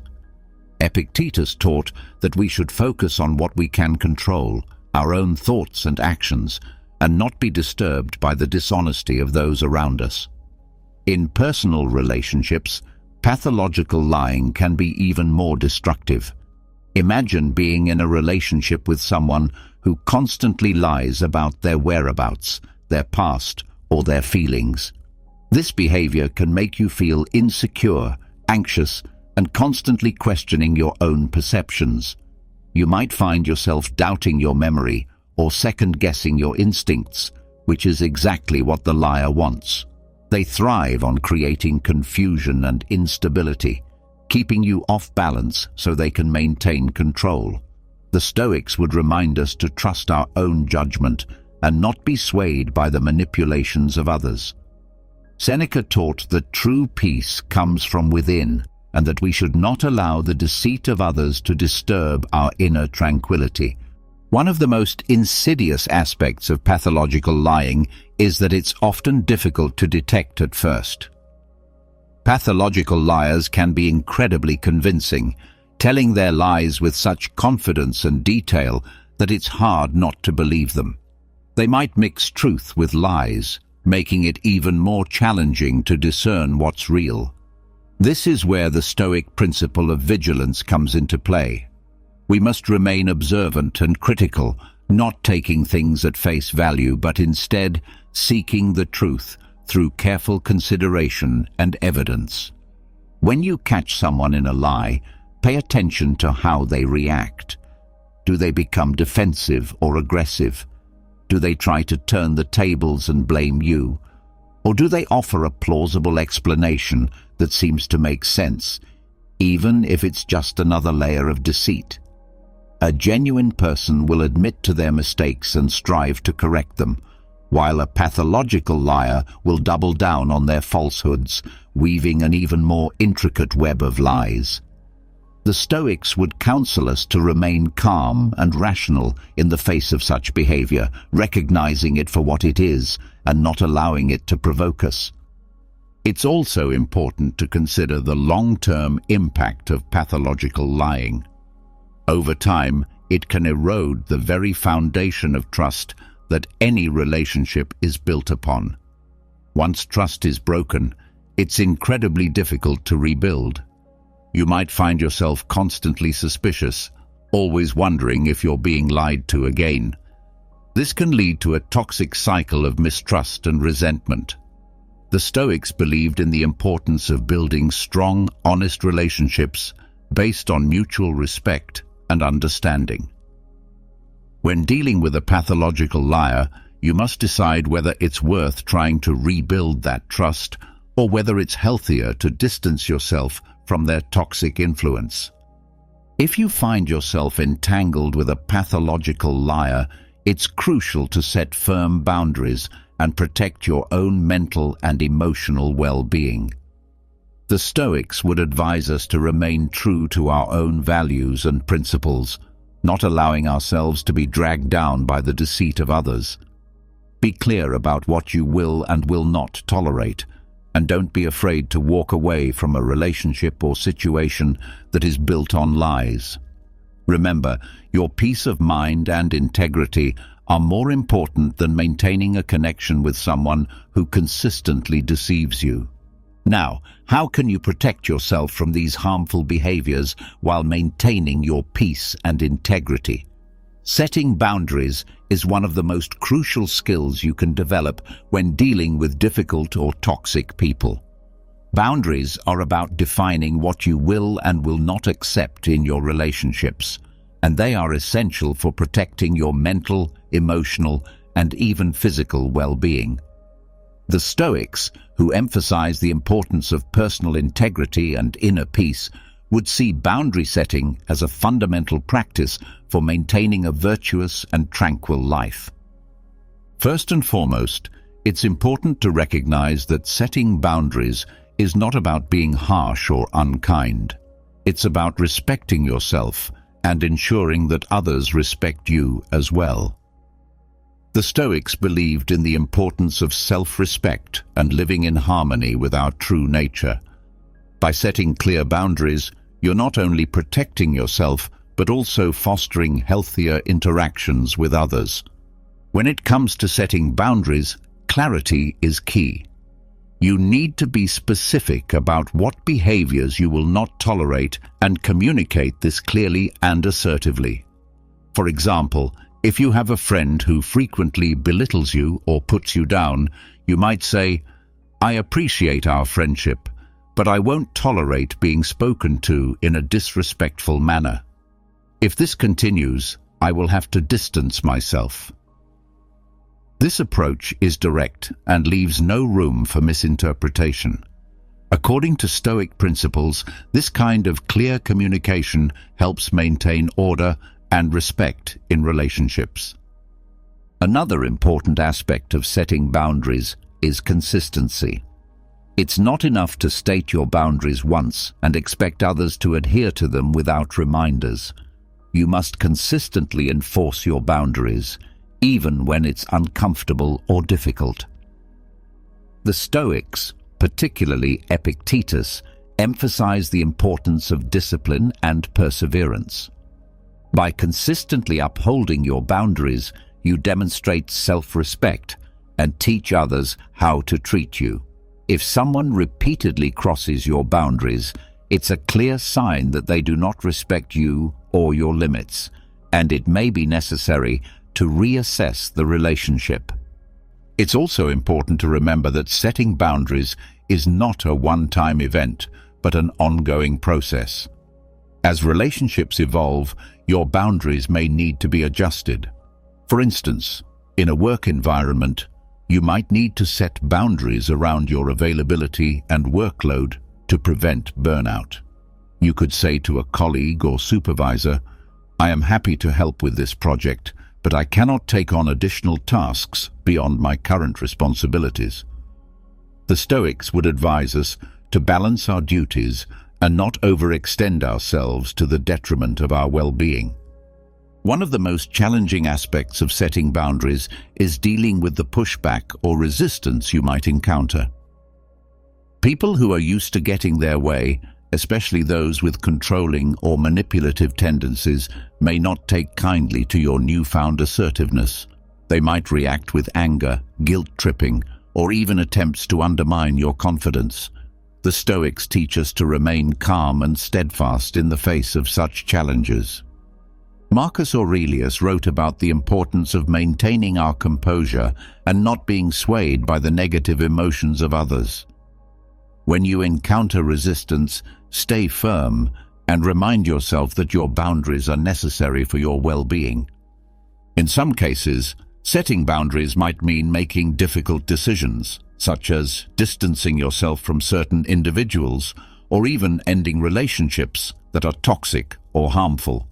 This can be a painful process, but it's essential for preserving your mental and emotional health. The Stoics would remind us that our primary responsibility is to our own virtue and well-being. Seneca often spoke about the importance of choosing our associations wisely, recognizing that the company we keep can significantly impact our character and happiness. By distancing yourself from those who consistently violate your boundaries, you are making a powerful statement about your self-worth and commitment to living a virtuous life. It's also helpful to seek support from others when setting boundaries. This could mean talking to trusted friends, family members, or a therapist about your experiences and getting their input and encouragement. Sharing your struggles and successes with boundary setting can provide you with valuable perspective and strengthen your resolve. The Stoics valued community and the support of like-minded individuals. Marcus Aurelius often reflected on the interconnectedness of humanity and the importance of mutual support. By leaning on your support network, you can find the strength to uphold your boundaries and maintain your well-being. In addition, practicing self-care is crucial when setting and maintaining boundaries.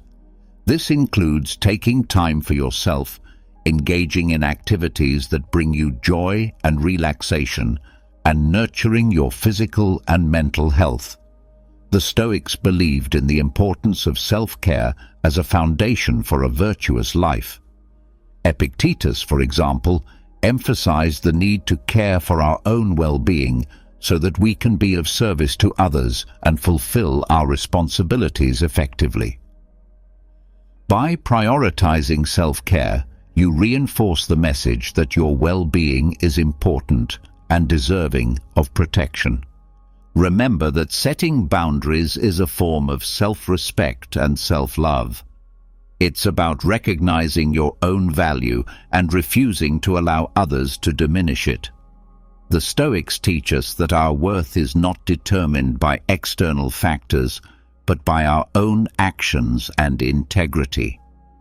By setting and maintaining boundaries, you are living in accordance with these principles and fostering a life of peace, virtue, and resilience.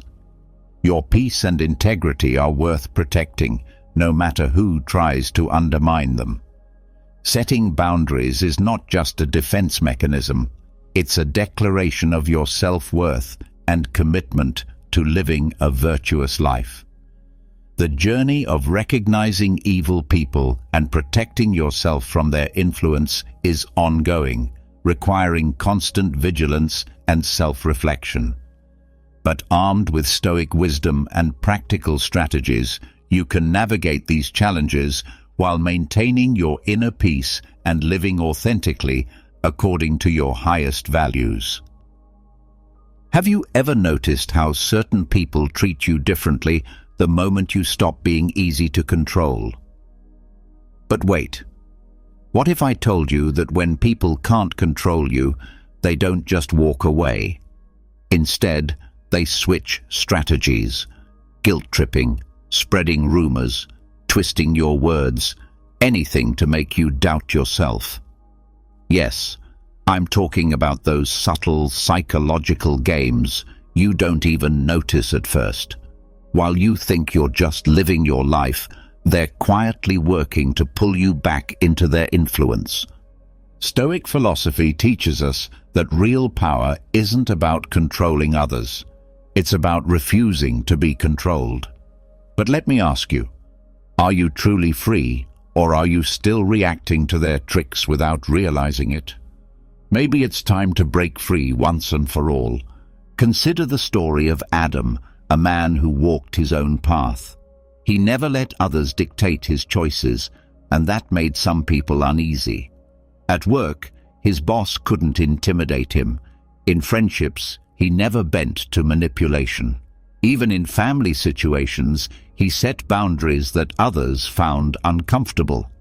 He thought this would earn him respect, but instead, something strange happened. People who once praised him started criticizing him. Friends who admired his confidence began calling him selfish. Colleagues who used to rely on him started spreading rumors. Confused and frustrated, Adam visited an old mentor, Mr. Carter, a retired businessman known for his wisdom. "Why is it," Adam asked, "that when I refuse to be controlled, people turn against me?" Mr. Carter chuckled and led Adam to his backyard, where two horses stood, one tied to a post, the other roaming freely. "Watch closely," Mr. Carter said. He walked toward the tied horse, and it stood calmly. But when he approached the free horse, it stepped back, cautious and alert. "Do you see?" Mr. Carter said. "People are like this. When they can tie you down, they feel secure. But when you are free, they grow uncomfortable because they can't predict or control you." Adam frowned. "So what do they do?" Mr. Carter sighed. "They don't try to free you. Instead, they try to break you. They'll call you difficult, selfish, arrogant. They'll twist your independence into something negative. Not because you're wrong, but because your freedom reminds them of their own chains." That night, Adam finally understood. People weren't turning against him because he was bad. They were turning against him because they couldn't control him. So he stopped explaining himself, stopped seeking approval, stopped letting guilt make his choices. And in that silence, something powerful happened. The manipulators left, the weak-minded faded away, and the truly strong stayed, because real strength respects strength. This transformation reveals a fundamental truth about human nature and the dynamics of power. When you become uncontrollable, when you refuse to bend to the will of others, you trigger a predictable set of responses. Understanding these responses, and more importantly, understanding how to navigate them with Stoic wisdom, becomes essential for anyone seeking to live authentically and freely. The first tactic people employ when they realize they can't control you directly is manipulation. Some people thrive on control. They want to dictate your actions, influence your decisions, and shape your behavior to fit their needs. But when they see that you're independent, that you don't bend easily, they don't back down. They change their approach. Instead of direct control, they use subtle manipulation, playing with your emotions to make you feel guilty, obligated, or pressured into compliance. Here's the truth. When someone can't control you outright, they try to influence you indirectly. They'll guilt-trip you with phrases like, "After everything I've done for you, this is how you treat me." Or use flattery. "You're amazing at this. I don't know what I'd do without you." If that fails, they create urgency or play the victim, anything to make you feel responsible for their emotions. It's never about respect. It's about keeping you under their influence without making it obvious. This is where Stoic wisdom becomes invaluable. Lao Tzu once said, "He who controls others may be powerful, but he who has mastered himself is mightier still." That's the key, self-mastery. True strength isn't in controlling others, it's in controlling yourself. Manipulators thrive on emotional reactions, guilt, doubt, or fear. The moment you recognize their tactics and refuse to engage, you take away their power. Think of manipulation like a chess game. Every move they make is designed to force a reaction out of you. They set traps, expect you to panic, and hope you play right into their hands. But what happens if you don't react? If you stay calm, observe, and refuse to move according to their strategy? They lose. The best way to beat manipulation isn't to fight. It's to stop playing their game altogether. I remember once dealing with someone who always had a way of twisting situations in their favor. One day they asked for a favor, something I wasn't comfortable doing. I politely declined, but instead of accepting it, they sighed and said, "Wow, I thought we were closer than that." In that moment, I felt it, the guilt creeping in, the urge to explain myself. But then I paused. Instead of defending my decision, I just smiled and said, "I know what you're doing." That single sentence changed everything. Their face shifted. They knew they had been caught. They stammered, tried to laugh it off, but I didn't engage. That was the last time they tried to manipulate me. The thing about manipulation is that once you recognize it, it loses its power. So how do you handle people like this? First, recognize their tactics. If someone is making you feel guilty, pressured, or obligated, stop and ask yourself, is this a request or is this manipulation? Second, stay calm and firm. The more neutral your response, the less control they have over you. Finally, refuse to play the game. You don't have to defend yourself, argue, or prove anything. Simply say no and move on. At the end of the day, manipulation only works when you react to it. The moment you stop engaging, stop explaining, and stop feeling responsible for someone else's emotions, they lose control. Master yourself, hold your ground, and remember, your choices are yours alone. When direct manipulation fails, people often resort to an even more insidious tactic, spreading lies about you. Instead of facing you directly, they create false narratives, twist the truth, and try to turn others against you. Why?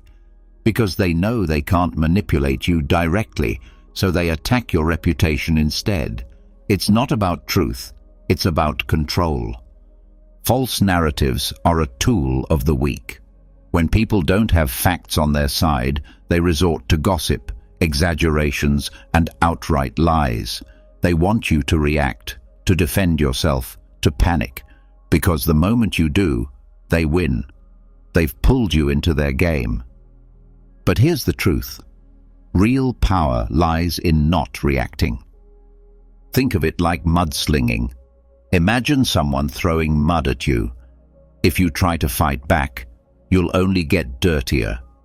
But if you stand still, let the mud dry, and simply dust yourself off, you walk away clean. That's how false narratives work. The more you fight against them, the more you spread the mess. But if you stand firm, the lies eventually fade away on their own. Marcus Aurelius said, "If you are unaffected by what is said, you have already won." Think about that. Your silence is your victory. The moment you stop caring about what others say, you take away their power, because truth doesn't need defense. It speaks for itself. I remember a time when someone deliberately spread false rumors about me. At first, my instinct was to defend myself, to correct every lie, but then I stopped. Instead of reacting, I focused on being exactly who I am, letting my actions prove the truth. And you know what happened? The lies lost their impact. The more I ignored them, the more people started seeing the real story. And the person who spread them, eventually they exposed themselves, because lies have a short lifespan, but the truth lasts forever. So how do you handle people like this? First, don't engage. The moment you argue, you give their lies power. Second, let your character do the talking. Truth doesn't need a defense. It proves itself over time. Finally, Remember that people who spread lies reveal more about themselves than they do about you. At the end of the day, false words hold no weight unless you give them attention. So, stand firm, stay silent, and watch as the truth makes its way to the surface, because those who rely on lies always lose in the end. Another manipulative tactic people use when they can't control you is playing the victim. Instead of taking responsibility for their actions, they flip the script, act like they've been wronged, and seek sympathy from others. Why? Because if they can't control you directly, they'll control how others see you. Playing the victim is not about seeking justice, it's about avoiding accountability. These people twist facts, exaggerate situations, and make themselves look helpless, all to gain support and validation. And the more you try to explain or defend yourself, the worse it gets, because now you look like the aggressor while they sit back soaking in sympathy. Imagine someone putting on an Oscar-worthy performance, playing the innocent victim while making you the villain. If you step on stage and argue, you become part of the act. But if you refuse to play along, the audience eventually sees the truth. People who fake victimhood rely on reactions. Don't give them one. Epictetus once said, "A wise man does not allow others to dictate his emotions." That's the key. Emotion control. The moment you let their performance affect you, they win. But if you stay calm, detached, and let time reveal the truth, you take away their power. I remember dealing with someone who would always play the victim whenever they were confronted. One day, after repeatedly crossing a boundary, I finally stood up for myself. Instead of apologizing, they acted shocked, told others I had attacked them, and suddenly I was the bad guy. At first, I wanted to defend myself, to prove my side, but then I stopped. I let my actions speak. I didn't argue, didn't explain, didn't play into their game. And you know what happened? People started seeing the truth on their own, because no matter how much someone plays the victim, lies always unravel, and real character always shines through. So, how do you handle people like this? First, don't engage. Arguing only makes you look guilty in their story. Second, let their actions expose them. The more they lie, the more obvious it becomes. Finally, protect your energy. You don't need to prove anything. Truth has a way of surfacing on its own. At the end of the day, manipulators use victimhood as a weapon, but only if you give them an audience. The best response? Stay calm, stay quiet, and let reality do the talking, because in the end, the truth always outlasts the performance. When people realize they can't control you through manipulation, lies, or playing the victim, they often resort to a more calculated tactic. They try to isolate you. Instead of confronting you directly, they go behind your back, planting doubts, twisting stories, and turning friends, colleagues, or even family against you. Why? Because they fear your independence. If you have strong relationships and support, they can't manipulate you.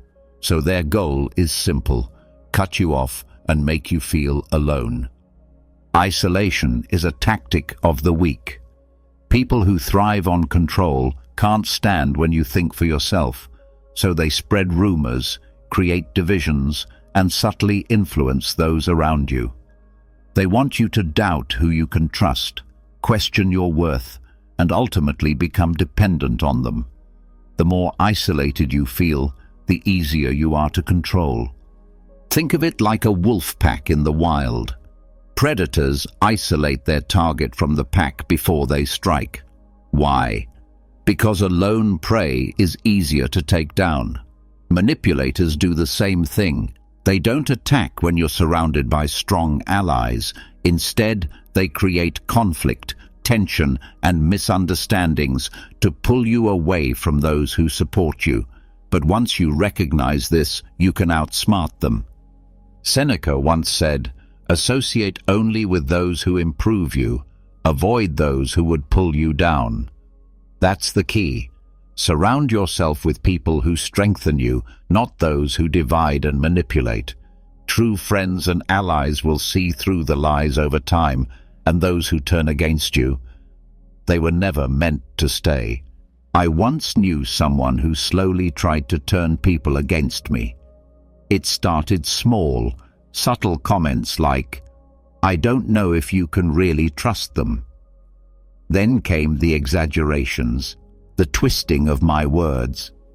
At first I was frustrated, tempted to confront them.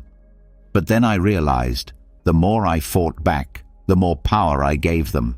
So instead, I focused on strengthening my real relationships. I stayed consistent in my actions, let my character speak louder than their words. And guess what? Over time, people started seeing the truth on their own. The ones who mattered stayed. The ones who believed the lies, they were never my people to begin with. So how do you handle people like this? First, stay calm. The more you react, the more fuel you give them. Second, nurture real connections. The people who truly know you won't be fooled for long. Finally, don't chase those who turn away. If someone is easily swayed against you, let them go. At the end of the day, those who fear your independence will try to isolate you, but they can't break what's unshaken. Stay strong, stay connected, and remember, real relationships don't fall apart because of someone else's lies. A particularly insidious tactic people use when they can't control you is challenging your confidence. They won't attack you outright, but they'll plant seeds of doubt. They'll question your decisions, make you second-guess yourself, and subtly undermine your abilities. Why?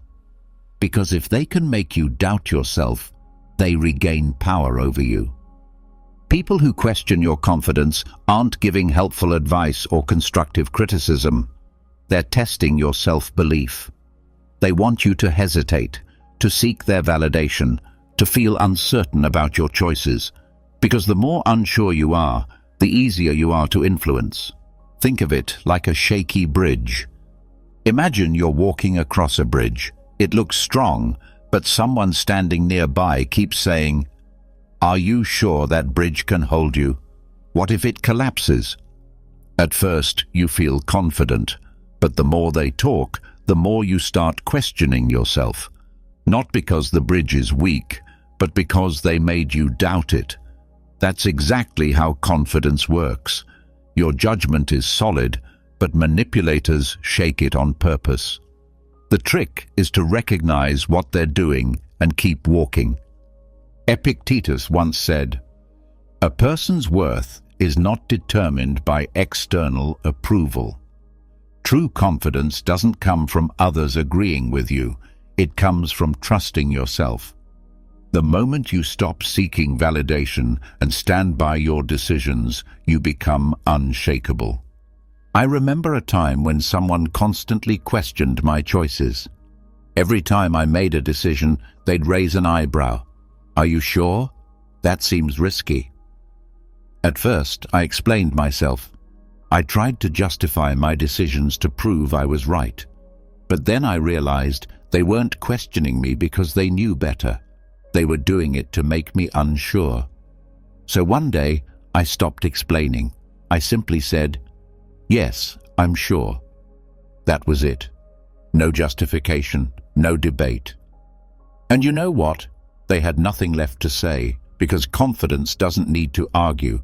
It just stands firm. So how do you handle people like this? First, trust yourself. If you made a decision based on reason and experience, don't let someone's doubt shake you. Second, stop over-explaining. The more you justify yourself, the more they'll poke holes in your confidence. Finally, remember that doubt is their tool, not your truth. Just because someone questions you doesn't mean you're wrong. At the end of the day, your confidence is your power. People will challenge it, test it, and try to weaken it, but only if you let them. Stand firm, trust yourself, and never let anyone else's doubts become your own. When logical manipulation and psychological tactics fail, people often resort to one of the oldest tricks in the book, provoking you emotionally. When someone realizes they can't control you with logic or manipulation, they resort to pushing your buttons. They say things designed to frustrate, insult, or enrage you, not because they care about the argument, but because they want you to lose control. Once you react emotionally, they win. They want you to get angry so they can claim the moral high ground. They'll say things that mock, belittle, or twist your words just to get a reaction. The moment you snap, they'll turn around and say, "See, I told you they were unreasonable." Suddenly, you become the bad guy, and they walk away playing the victim. Think of it like fire and wind. Imagine your emotions are a flame, and they're the wind. The more you react, the bigger the fire gets. But what happens when you don't feed it? The fire dies out. That's why staying calm is your biggest weapon. If they can't make you explode, they have nothing left to use against you. Marcus Aurelius once said, "The best revenge is not to be like your enemy." That's the key, refusing to react in the way they expect. When you stay calm in the face of provocation, you rob them of their power, you remain in control, and they walk away frustrated instead of victorious. I remember a time when someone tried to bait me into an argument.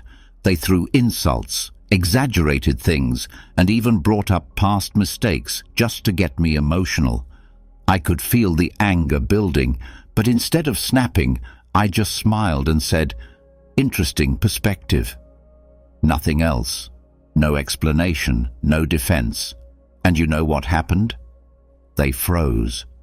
They didn't know what to do because they were expecting a reaction. That was the moment I realized staying calm isn't weakness, it's power.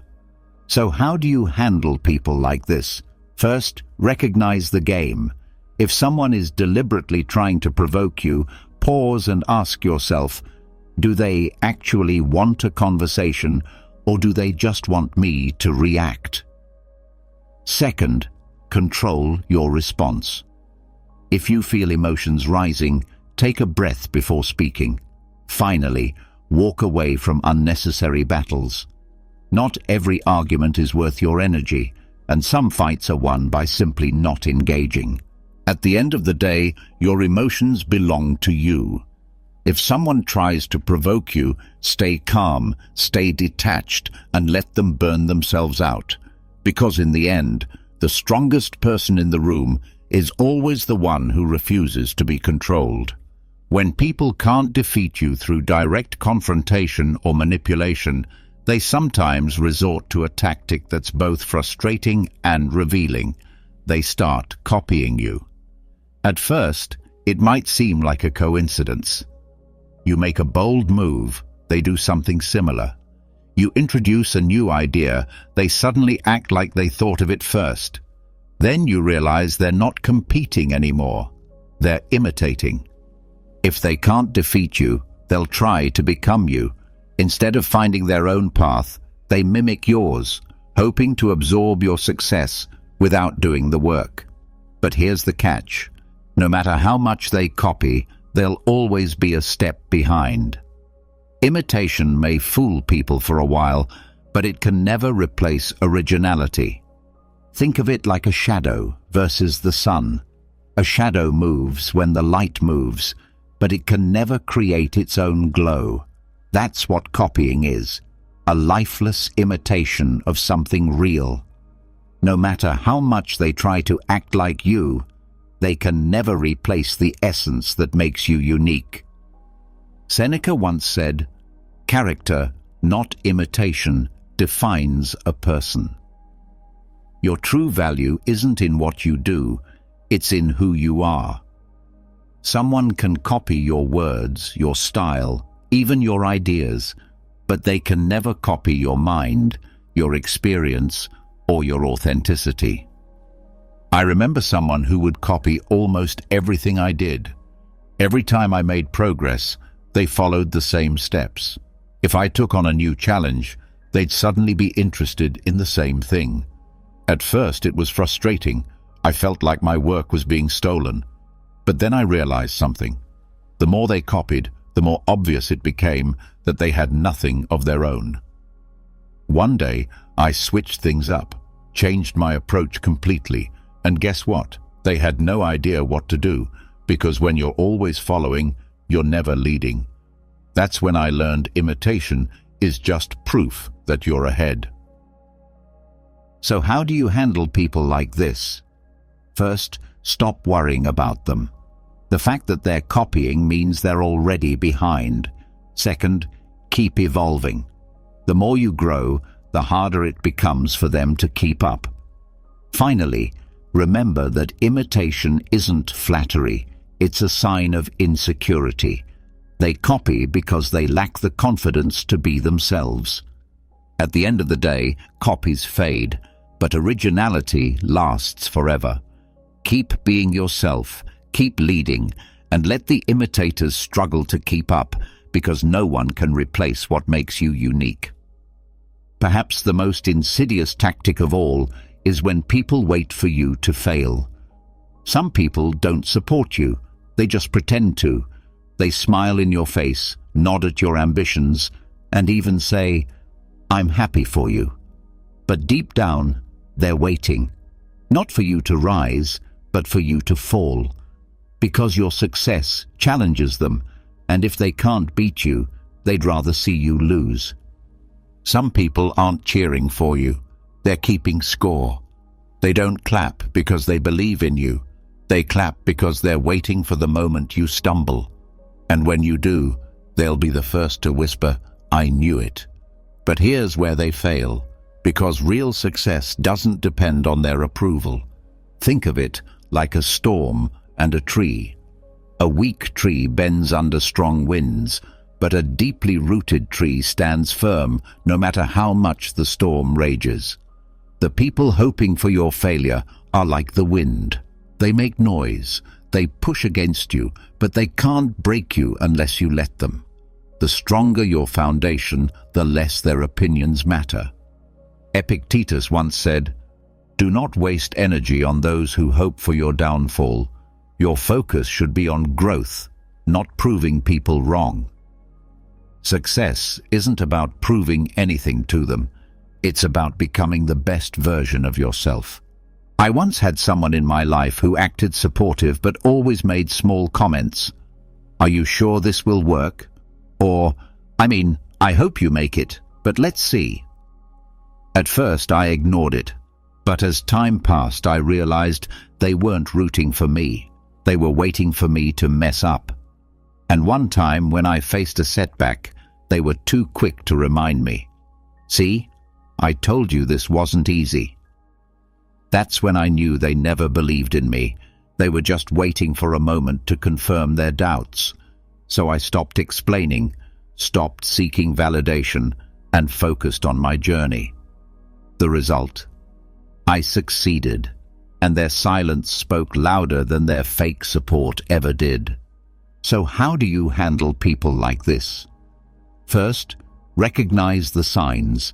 If someone only appears when you struggle but disappears when you win, that's a clue. Second, stop wasting energy proving yourself. Your success is for you, not for them. Finally, let success be your answer. Keep moving forward, keep evolving, because nothing bothers them more than watching you rise when they swore you'd fall. At the end of the day, some people wait for your failure like it's entertainment. Don't give them the satisfaction. Succeed anyway. Understanding these tactics is only the beginning. The real transformation comes when you internalize the Stoic principles that make you truly uncontrollable. When you master yourself, your emotions, reactions, and responses, you become immune to these manipulative strategies. You stop being a victim of others' psychological games and start living with the freedom and authenticity that comes from genuine self-mastery. The path to becoming uncontrollable isn't about becoming cold or indifferent. It's about developing such a strong sense of self, such clear boundaries, and such unwavering principles that others' attempts to manipulate you simply bounce off. You become like water, flexible enough to navigate around obstacles, but impossible to break. Remember Adam's story.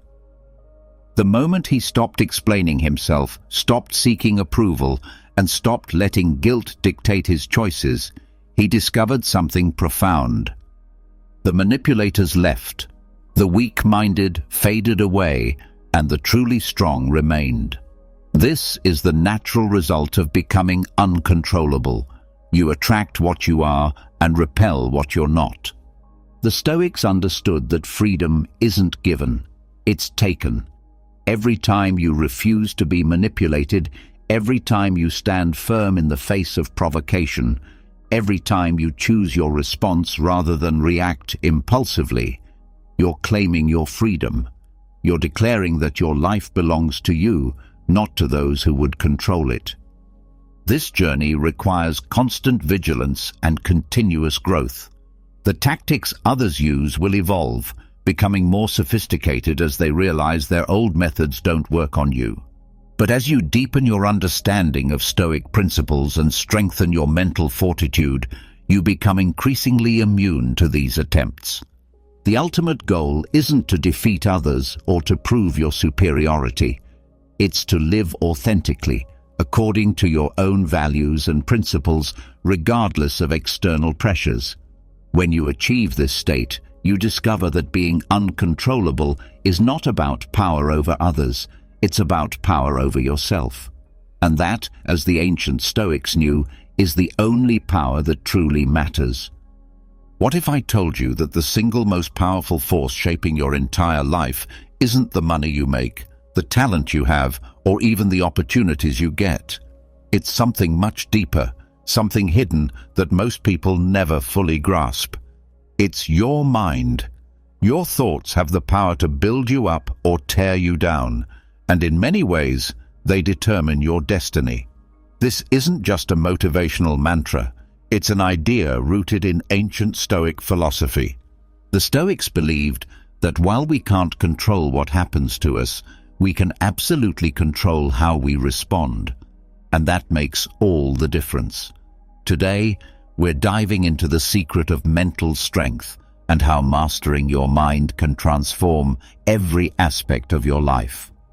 Whether you're struggling to push through challenges or simply looking to better understand how to navigate life's inevitable ups and downs, the insights from Stoicism offer timeless wisdom that's just as relevant today as it was 2,000 years ago.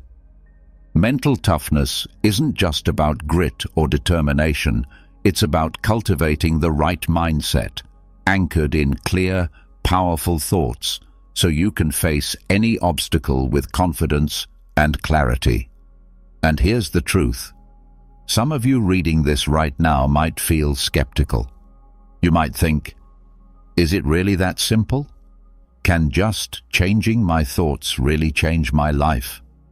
I get it, but I encourage you to stick around until the end, because what we're discussing today will challenge your assumptions and hopefully open your mind to the incredible power you already possess. By the time we're finished, you'll understand why mastering your mind is the key to mastering your life. The human brain generates about 70,000 thoughts per day. That's an incredible amount of mental activity, and it's not just random noise. Each thought carries weight, influencing your emotions, decisions, and ultimately the direction of your life. The Stoics knew this well, teaching that it isn't events themselves that disturb people, but their judgments about them. This means that by controlling your thoughts, you are essentially controlling your reactions and your reality. Let's break this down a bit. Think about how a single negative thought early in the morning can affect your entire day. It can set a tone of irritation or sadness that affects every interaction you have and every decision you make.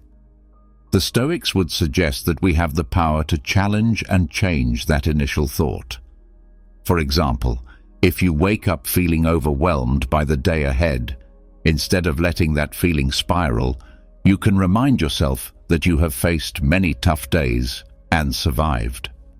This shift in thinking isn't just positive thinking, it's about grounding your thoughts in reality and your own capabilities. This practice is not about suppressing negative thoughts or emotions. Rather, it's about not allowing them to take over. It's about observing them, understanding why they arose, and then deciding how you'll let them influence you. This is where the Stoic concept of the inner citadel comes in. Imagine your mind like a fortified city. Outside the walls, events take place. People say things, life happens. But inside the walls, you are sovereign. You decide which thoughts will enter and which will not. This mental discipline protects you from unnecessary distress and keeps you effective and rational. By practicing control over your thoughts, you also enhance your ability to focus on what truly matters. Stoics emphasize focusing on what is within our control and letting go of what isn't. When you spend less energy fretting about what you can't change, you have more energy to invest in what you can. This doesn't mean you ignore the reality of situations or your feelings about them. It means you approach them from a position of strength and choice. The power of thought is immense, and understanding this gives you a tool not just for personal happiness, but for profound personal transformation. The next time you find yourself caught in a storm of negative thinking, remember the Stoic teaching. It's not the situation that's causing you to suffer, but your thoughts about it. You hold the key to better experiences, a more fulfilling life, and true mental strength, all by mastering the realm of your thoughts. Most people experience adversity at several points throughout their lives, but it's not the adversity itself that defines us. It's how we respond to it. The Stoics regarded adversity as a crucial element of human life, something that tests our character and pushes our limits. Marcus Aurelius, a Stoic emperor and philosopher, once wrote, "The impediment to action advances action. What stands in the way becomes the way." This profound insight reveals that obstacles are not merely hurdles to overcome. They are opportunities for growth and self-improvement.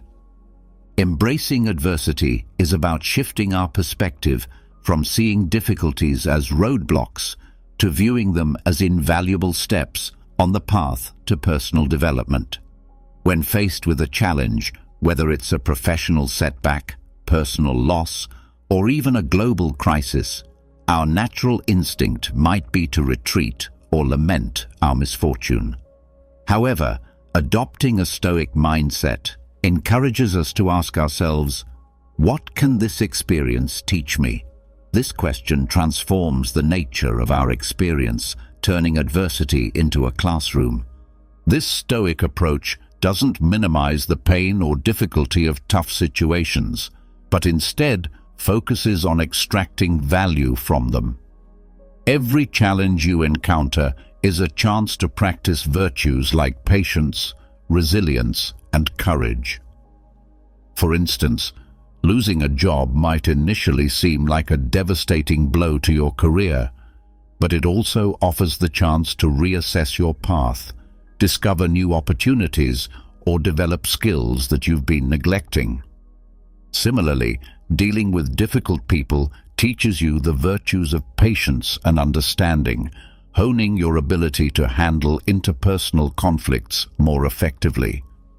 Moreover, embracing adversity fuels our growth by pushing us out of our comfort zones.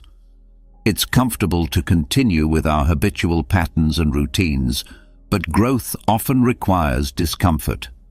Just as muscles need to be stressed to grow stronger, our psychological and emotional muscles need challenges to develop. When you actively embrace adversity, you're not just surviving your circumstances, you're using them as leverage to propel yourself forward.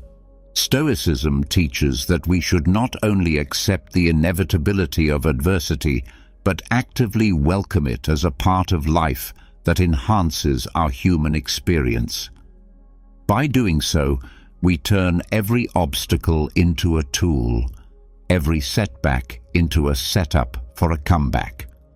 The true measure of our character and strength isn't shown by how we enjoy success, but by how we face and use adversity. Self-discipline is often cited as a key attribute of successful people across all fields and endeavors. This is hardly surprising when you consider that self-discipline lies at the core of Stoicism, enabling individuals to live according to their values and pursue a meaningful life regardless of external circumstances. Stoicism doesn't just suggest self-discipline, it demands it as a central practice for those looking to cultivate virtue and wisdom. The Stoic philosophers, from Marcus Aurelius to Epictetus, taught that self-mastery, control over one's reactions, desires, and actions, is the foundation of living a life of purpose and integrity. Self-discipline is essentially about making choices that are aligned with your long-term goals instead of succumbing to short-term gratifications that lead you astray. It's about aligning your actions with your rational decisions, even when emotions or impulses pull you in different directions. This might mean getting up an hour early to meditate or exercise, even when you feel like sleeping in, or choosing a healthy meal over fast food, or even spending an evening working on your project instead of binge-watching a series. Each time you make such a choice, you are exercising self-discipline. But self-discipline in the Stoic sense goes deeper than just resisting temptation or sticking to a schedule. It's about cultivating an inner strength that allows you to remain true to your principles in the face of adversity, distraction, and immediate desires. It's about having the mental fortitude to say no to things that don't serve your ultimate purpose and saying yes to the often harder tasks that do. This requires a constant, conscious effort to monitor and control your thoughts and impulses to ensure they are helpful, not harmful.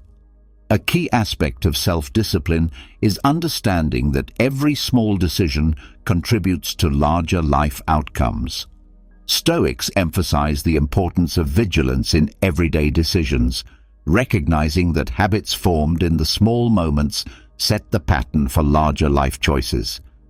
This idea is similar to training a muscle. Each repetition makes it stronger. In the same way, each instance of choosing the harder right over the easier wrong strengthens your willpower and your ability to maintain self-discipline in more challenging situations. Furthermore, self-discipline is not just about controlling actions, but also about regulating emotions and thoughts. It involves recognizing negative patterns of thinking and actively transforming them into more constructive ones. This mental aspect of self-discipline is critical because thoughts drive emotions and actions. By controlling the cascade at its source, your thoughts, you can dramatically alter your emotional and behavioral responses. The practice of self-discipline also extends to how we use our time. The Stoics were keenly aware of the finite nature of time and urged us to use it wisely, not wasting it on frivolous activities or unnecessary worries. This perspective makes self-discipline not just a personal growth tool, but also a philosophical stance on the ethical use of one's life and time. Self-discipline, as taught by Stoicism, isn't about self-denial for its own sake. It's about choosing a life that aligns with your values and aspirations. It's about making choices that might be difficult in the moment, but which lead to greater satisfaction, integrity, and fulfillment in the long run. Through self-discipline, we not only improve our lives, but also develop the resilience and strength necessary to face life's inevitable challenges with grace and composure. This kind of discipline ensures that when hardships arise, we can meet them head-on, not as victims of circumstance, but as active, empowered participants in our own lives. Vision is more than just a goal or a dream. It's a profound understanding of what you can achieve, regardless of your current circumstances. This concept resonates deeply with Stoic philosophy, which teaches us to differentiate between what we can control and what we cannot, focusing our efforts only on the former. The Stoics understood that while we might not control external events, we can always control our responses and maintain our vision regardless of external pressures. Cultivating a vision beyond circumstance means seeing past your immediate situation and maintaining focus on your longer-term aspirations. This vision acts as a guide, helping you navigate through life's challenges without getting lost in the frustrations of the moment. For the Stoics, this was about living in alignment with virtue and reason, aiming for personal excellence no matter the external situation. For us, it can be about setting personal benchmarks and life goals that align with our deepest values, not just societal expectations or fleeting desires. Maintaining a vision requires clarity and commitment. Clarity involves having a precise understanding of what you want to achieve, why it matters, and how you plan to get there. This might mean defining career aspirations that align with your passions, adopting healthier lifestyle habits that reflect your respect for your body, or nurturing relationships that foster mutual growth and understanding. Commitment is about staying the course even when distractions, obstacles, and setbacks appear. It involves resilience and the ability to adapt your strategies without losing sight of your end goals.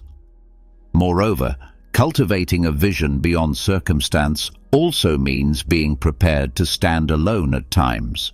The Stoic philosophers often faced adversity from those around them who didn't share their commitment to virtue and reason. Similarly, pursuing a vision that breaks from conventional paths can sometimes lead to isolation or criticism.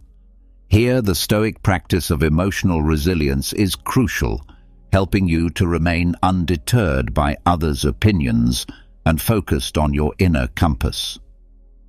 This vision-driven approach to life doesn't just buffer against the negative impact of bad times.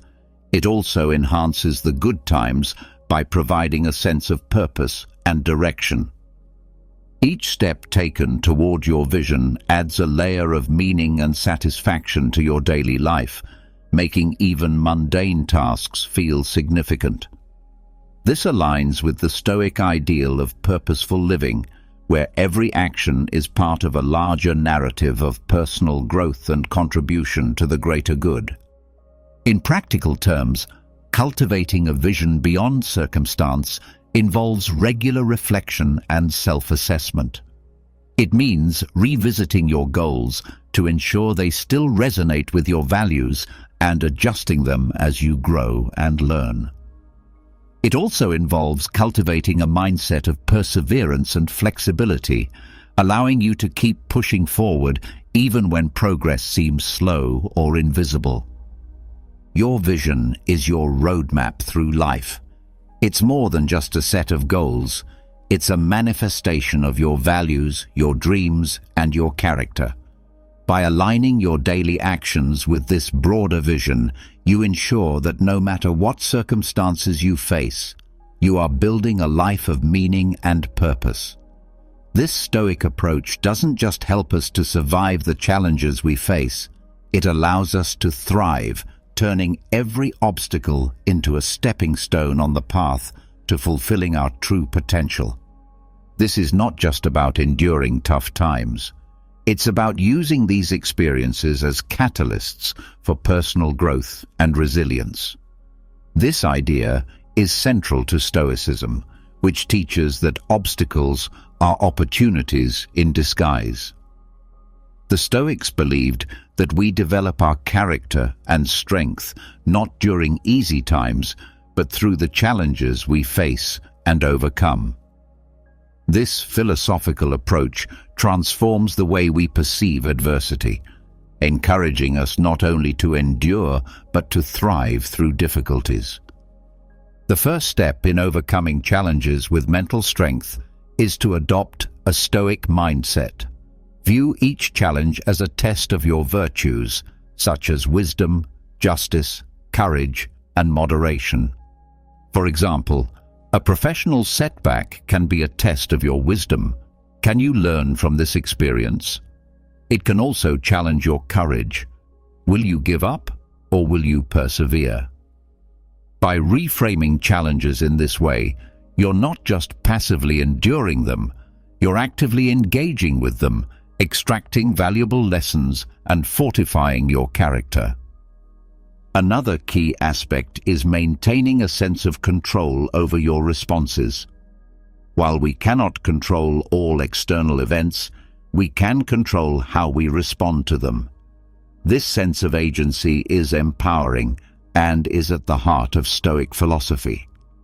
When faced with adversity, instead of reacting impulsively or despairingly, a Stoic-inspired approach involves pausing, reflecting, and choosing a response that aligns with your values and goals.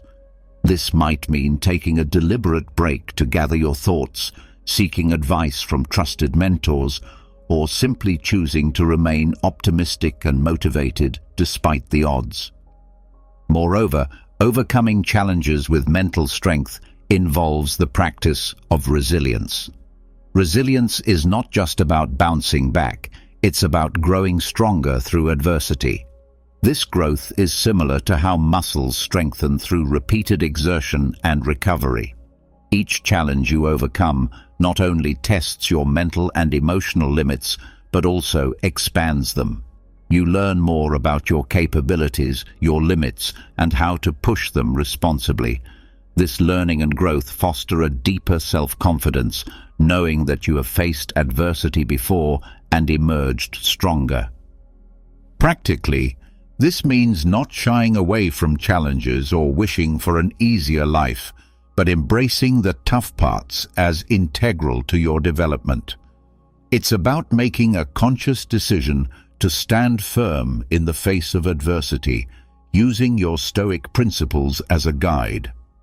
When challenges arise, remind yourself of times you have overcome in the past and draw strength from those experiences. Visualize yourself handling the current challenge with competence and composure, and then take the necessary steps to make that visualization a reality. Building resilience is essential for navigating the ups and downs of life effectively.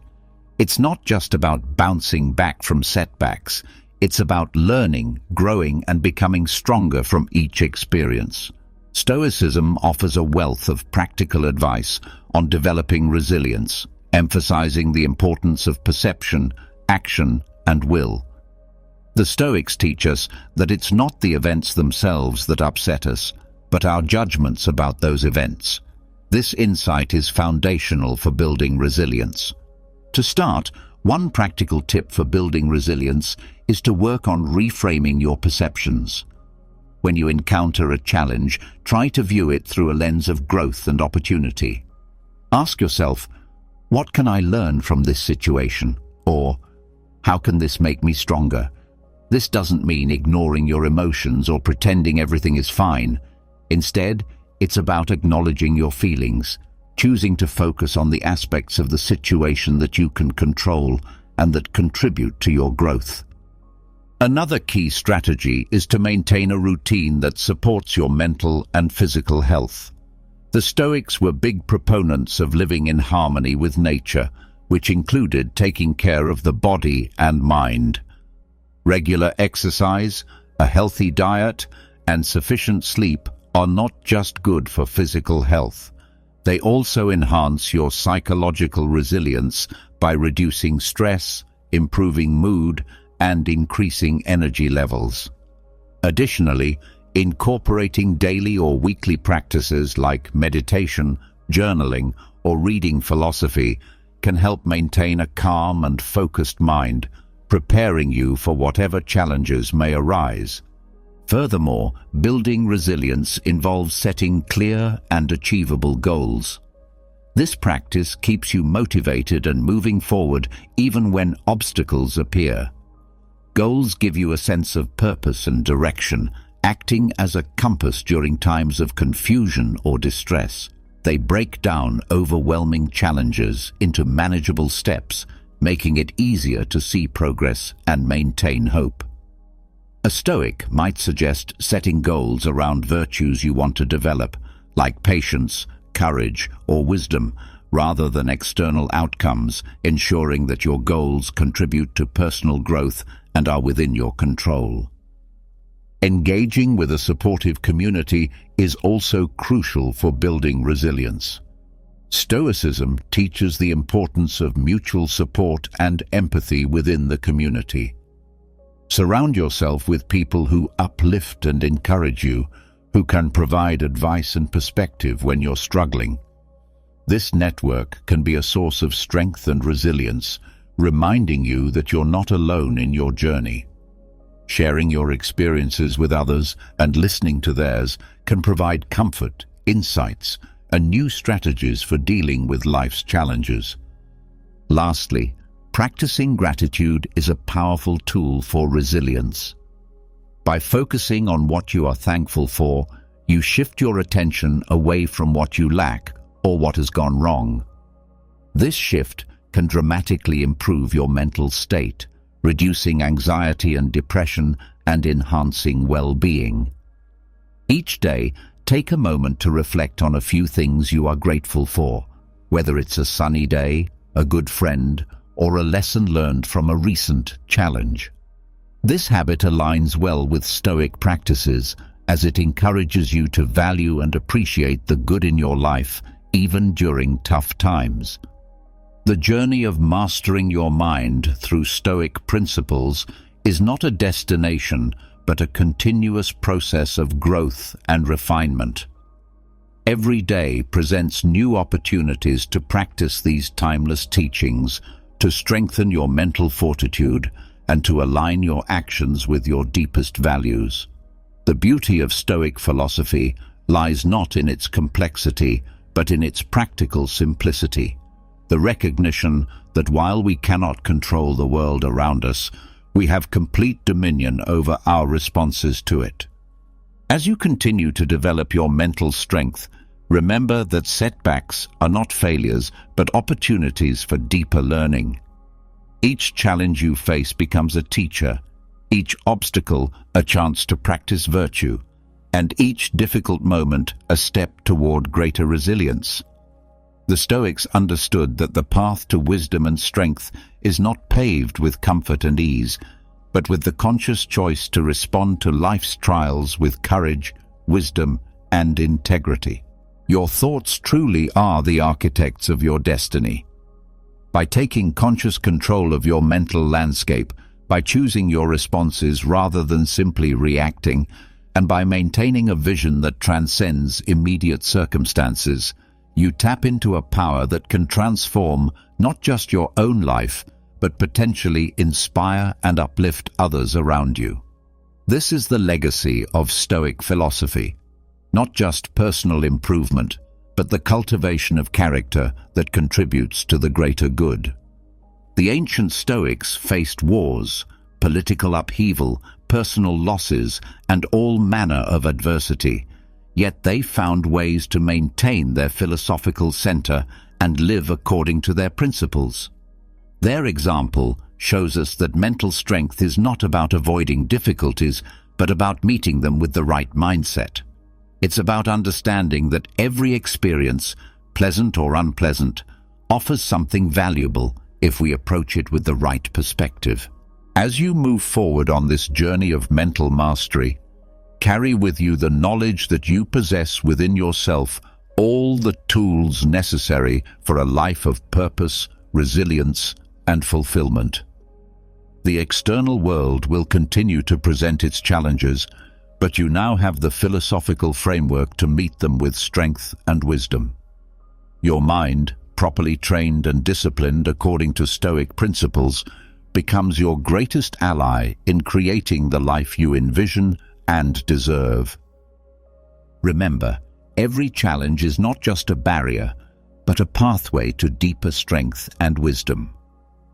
The path of mental mastery is one of the most rewarding journeys you can undertake, for it leads not just to personal success, but to a life lived with authentic virtue and unshakable inner peace. Continue to cultivate this strength, continue to practice these principles, and continue to remember that in mastering your mind, you master your destiny. Have you ever noticed how in the blink of an eye, time seems to pass over us? But wait, what if I told you that it's not just time that's making you age? Many of those bad habits you consider harmless are doing the dirty work, aging your body and mind without you realizing it. Yes, I'm talking about those details you ignore every day. And while you think everything is under control, they're wearing you down in silence. Stoic philosophy speaks to us about the importance of caring for what's essential, of not wasting energy on what robs us of peace. But tell me, are you really caring for what's essential in your life?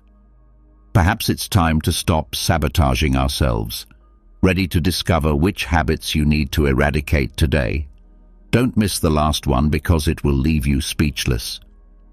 Before we begin, pay attention to this story that will help you better understand the wisdom contained in this material. There once was a man named Andres who lived in a quiet village. Andres was a dedicated farmer, known for his hard work and the quality of his crops. However, despite being young, his face and body showed signs of exhaustion, as if he carried many more years than he actually had. One day, while ploughing the field, a wise old man approached him and said, "You seem to carry the weight of years on your shoulders, although you're still young. What burden do you carry to look like this?" Andres, surprised, reflected and began to talk about his daily life. He realized that he spent long hours without rest, with few breaks to eat properly or hydrate. He usually slept little since he spent nights awake worrying about his harvest, and to combat fatigue, he resorted to excessive caffeine and sugar. The old man looked at him with understanding and said, "Andres, bad habits can be like drops of water that wear down a stone. They seem insignificant at first, but in the long run they leave deep marks. Sleeping little, neglecting the body, consuming substances that fill you with momentary energy but drain you afterward. All of this gradually makes the body age faster."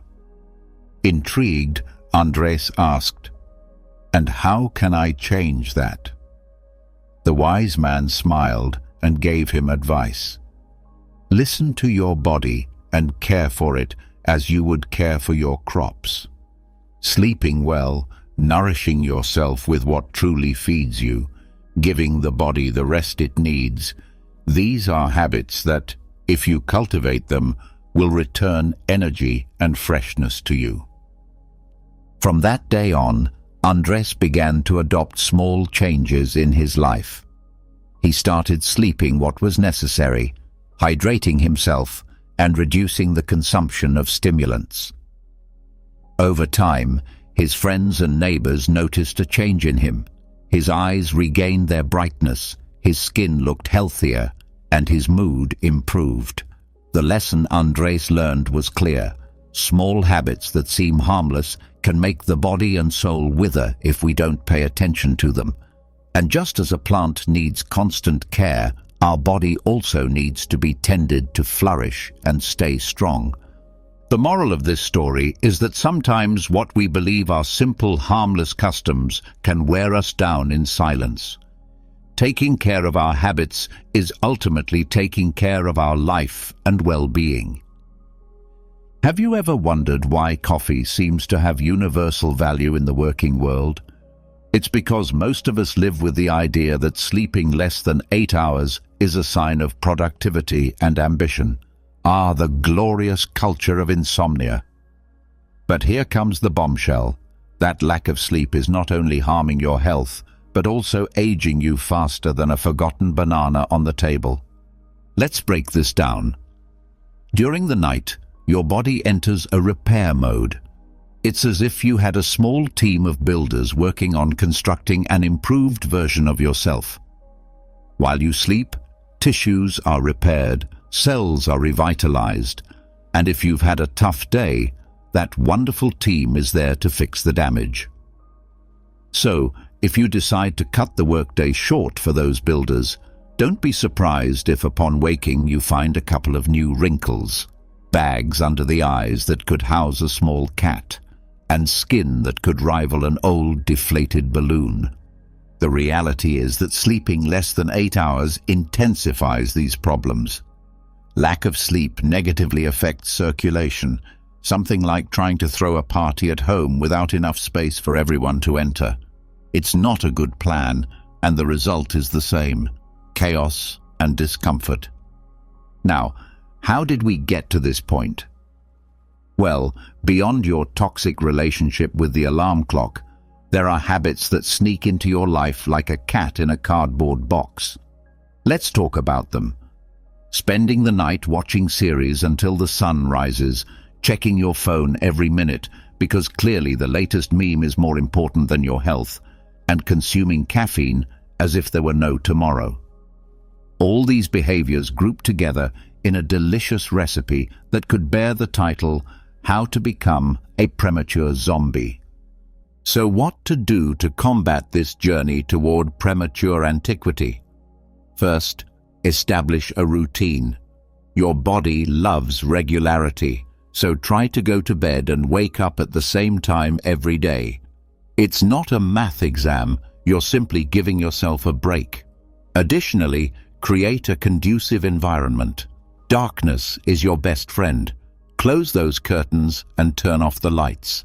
If necessary, use earplugs and an eye mask.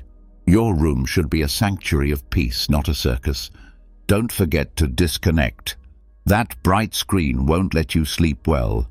Try putting your phone away at least an hour before sleeping. I promise the world will survive without your social media updates for one night. And finally, relax. Meditating or reading a good book before sleeping can be your ticket to restorative rest. Stoic philosophy teaches us to find calm in the storm. Apply this to your nights and you'll see the difference.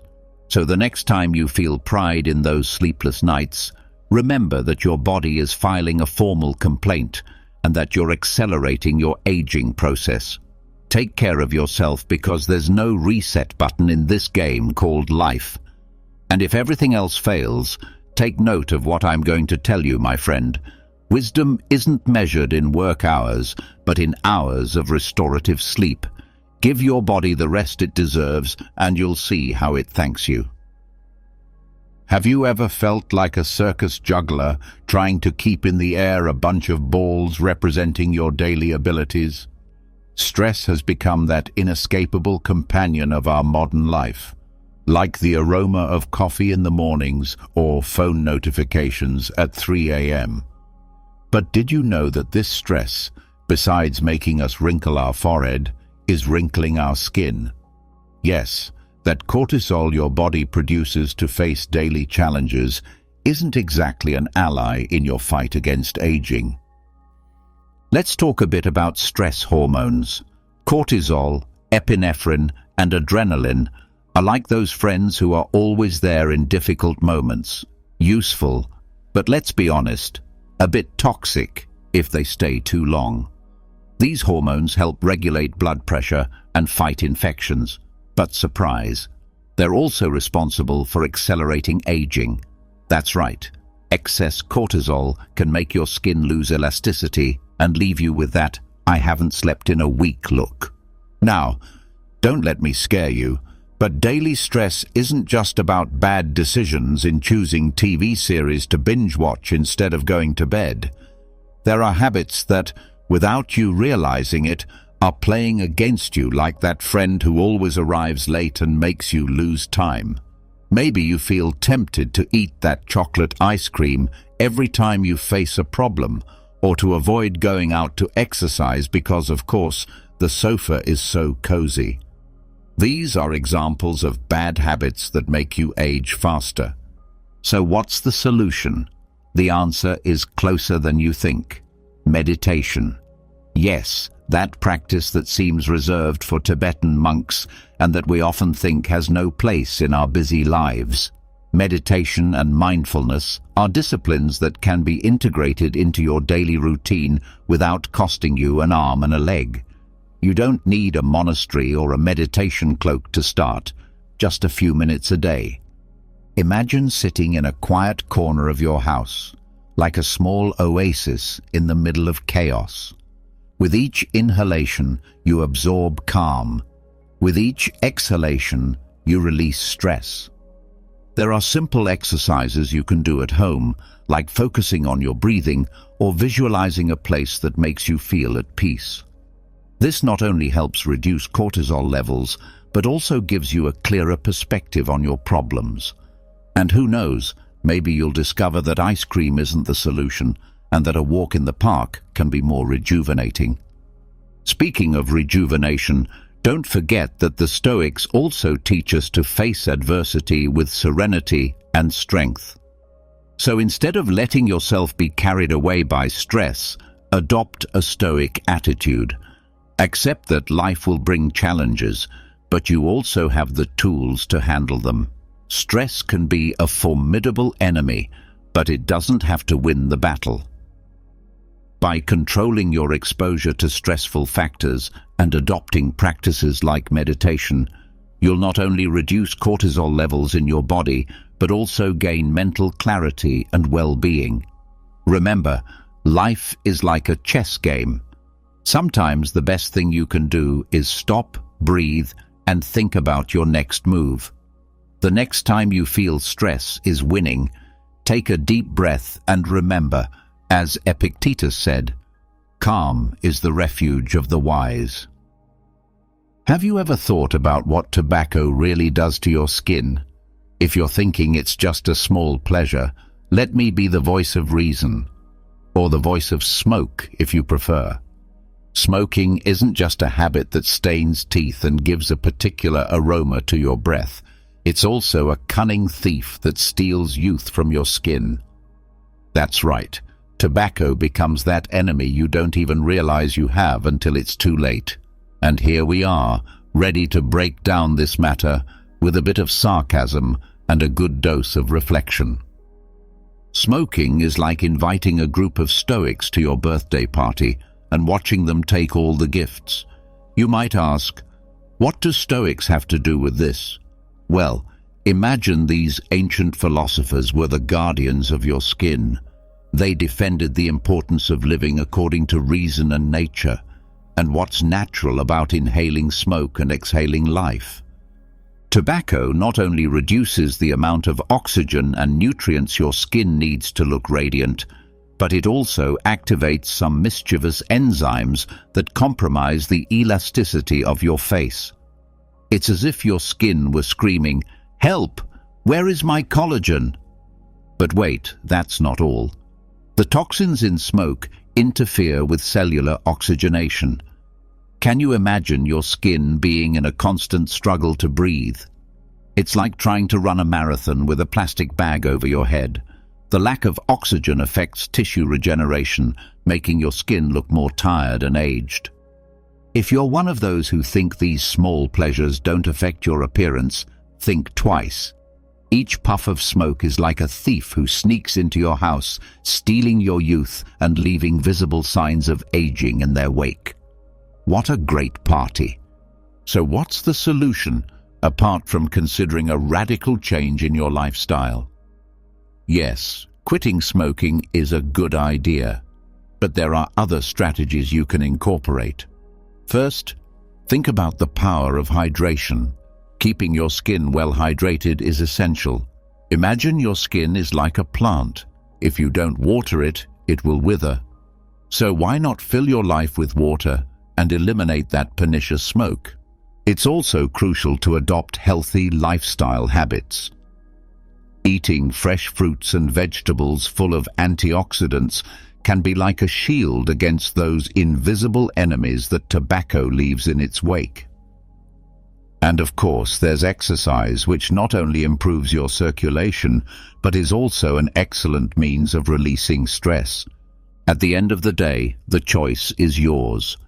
You can continue living in the illusion that smoking doesn't affect your appearance, or you can take control of your life and start caring for your skin. Just like the Stoics who believed in self-discipline and reason, you too can be the architect of your own destiny. Although life can be a carousel of fleeting pleasures, remember that your skin will thank you in the long run. So, are you ready to leave the smoke behind and opt for a path that highlights your true beauty?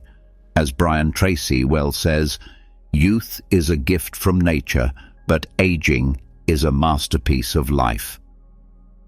Have you looked at yourself in the mirror lately? If the answer is no, you're missing out on a show worthy of a horror movie. And if yes, perhaps you've noticed that your skin isn't exactly the fresh and radiant canvas it used to be. The reason? Yes, you've guessed it, lack of water. But come on, it's not like you're going to die trying to drink a couple of liters a day, right? So let's talk about this. Most of us know that water is vital, but in our modern life, it often seems like we don't have time to even fill ourselves a glass. The thing is, it's not just about satisfying thirst, it's much more. Imagine your skin like a plant. If you water it enough, it flourishes. If you leave it dry, it withers. It's that simple. By not drinking enough water, you're not only doing your skin a disservice, which becomes rough and dull, but you're also accumulating toxins like you're a human landfill. According to experts, the recommended intake is clear. Men should drink about 2.5 liters a day. Yes, the equivalent of about 11 cups, as if you were in a tea competition, while women need around 2 liters or 8 cups, because of course you have to maintain balance. But let's be honest, many of us don't even reach half of those numbers. Life gets in the way, work, social media, that series you have to watch. And without realizing it, we go letting our bodies dehydrate like a desert. How to solve this small big problem? It's simpler than it seems. First, make hydration a habit. Always carry a water bottle with you. Think of it as your best friend, the one who's always there to remind you to hydrate when you see it. It's like it's saying, "Hey, don't forget about me." Additionally, associate water with specific moments of your day. Drink a glass of water every time you sit down to work or after each completed task. This way, hydration becomes part of your daily routine and not something you do only when you feel your throat dry. If plain water seems boring to you, add some lemon slices, cucumber, or mint. This way, your drink goes from being a tasteless liquid to a cocktail worthy of a luxury bar, even if it's in your kitchen. And finally, remember Stoic philosophy. I know it sounds weird to mention Stoics in a text about water, but think about this. Stoic philosophy teaches us to accept what we can't change and to act on what we can. If you can't change your dull skin, at least you can decide to drink more water. It's a small step towards self-care that can make a big difference. So in conclusion, leaving hydration aside may seem like a harmless bad habit, but it's actually a direct path to premature aging. If you care about your skin and your health in general, starting to drink the adequate amount of water should be your #1 priority. Remember that your body is your temple, and like any temple, it needs regular maintenance. To finish, here's a reflection that might resonate with you. In case you haven't realized it yet, my dear friend, life is like water. If you don't take care of it, it will evaporate without you noticing. Caffeine, that delicious elixir that makes us feel like superheroes in the mornings, and that for some inexplicable reason turns us into tolerable beings in the afternoons. Yes, it's that little marvel that promises to awaken your mind, but often becomes the cause of your anxieties and nervous races. If you've ever wondered whether caffeine is really your best friend or a cruel antagonist, this text is for you. Here we're going to explore how excess caffeine can turn you into an anxious and accelerated being, and most importantly, how to avoid falling into that deadly trap. Imagine you're a sports car roaring down the highway. Coffee is the fuel that propels you, but if you put in more than the account, you could end up crashing into the wall. Stoic philosophy teaches us to seek balance and not let ourselves be carried away by excesses. Caffeine in moderate doses can be beneficial. It has antioxidants, and a couple of cups a day can even improve your concentration. But like everything in life, there's a limit. Science suggests you shouldn't consume more than 2 caffeinated beverages per day, and if you're a lover of organic coffee, green tea or black tea, you're in luck, because those are the healthiest. But wait, what happens if you decide to ignore those recommendations? That's where chaos begins.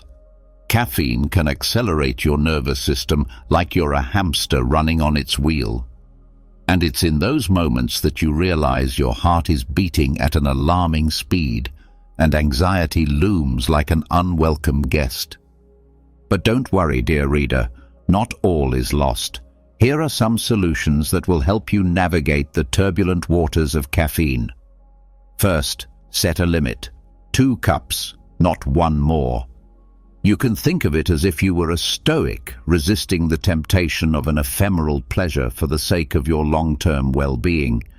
If you feel that coffee has become your inseparable companion, maybe it's time to have a serious conversation with yourself.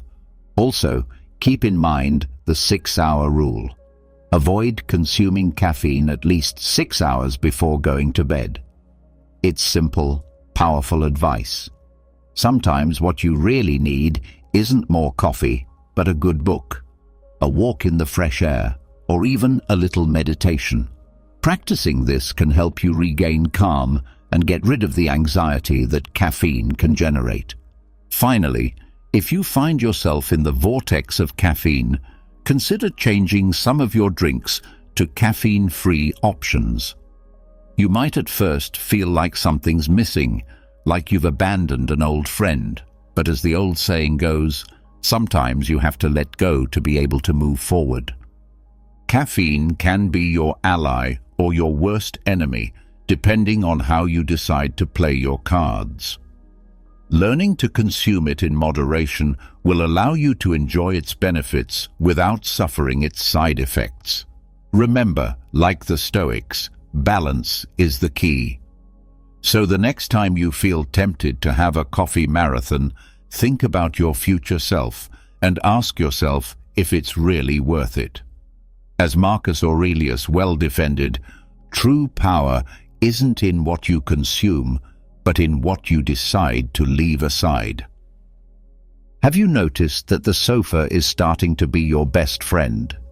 That cozy place where you spend hours watching aimless series on the internet, or, at best, mentally planning your ideal life while eating a bag of chips. Oh, sedentarism, that charming thief of youth who whispers in your ear, "A little more doesn't hurt." But in reality, let's not fool ourselves. Yes, it does. Let's talk about how those 45 minutes of daily exercise can be your ticket back to youth, or a healthier version of yourself. Your body is like a classic car, that one everyone admires at antique fairs. If you leave it parked for too long, the paint begins to peel, the engines rust, and in the blink of an eye, you'll have to spend a fortune on repairs. The same happens with your muscles, bones, and joints. If you don't give them a little movement, you'll start to notice that time passes faster than you'd like. Yes, friend, sedentarism accelerates premature aging, and when you least realize it, you'll be closer to being a grandfather than to your best version. Experts suggest that dedicating at least 45 minutes daily to physical activity is the secret. And before you put your hands to your head thinking about an exercise marathon, here's the good news. You don't have to be a gym fanatic to meet this recommendation. The key is finding something you really enjoy. It could be lifting weights, yes, like those muscular guys who seem taken from an action movie, dancing in your living room, or going for a walk while listening to your favorite podcast. See, everything counts. Of course, lifting weights is one of the most effective methods to combat aging, and no, you don't need to become the next Arnold Schwarzenegger.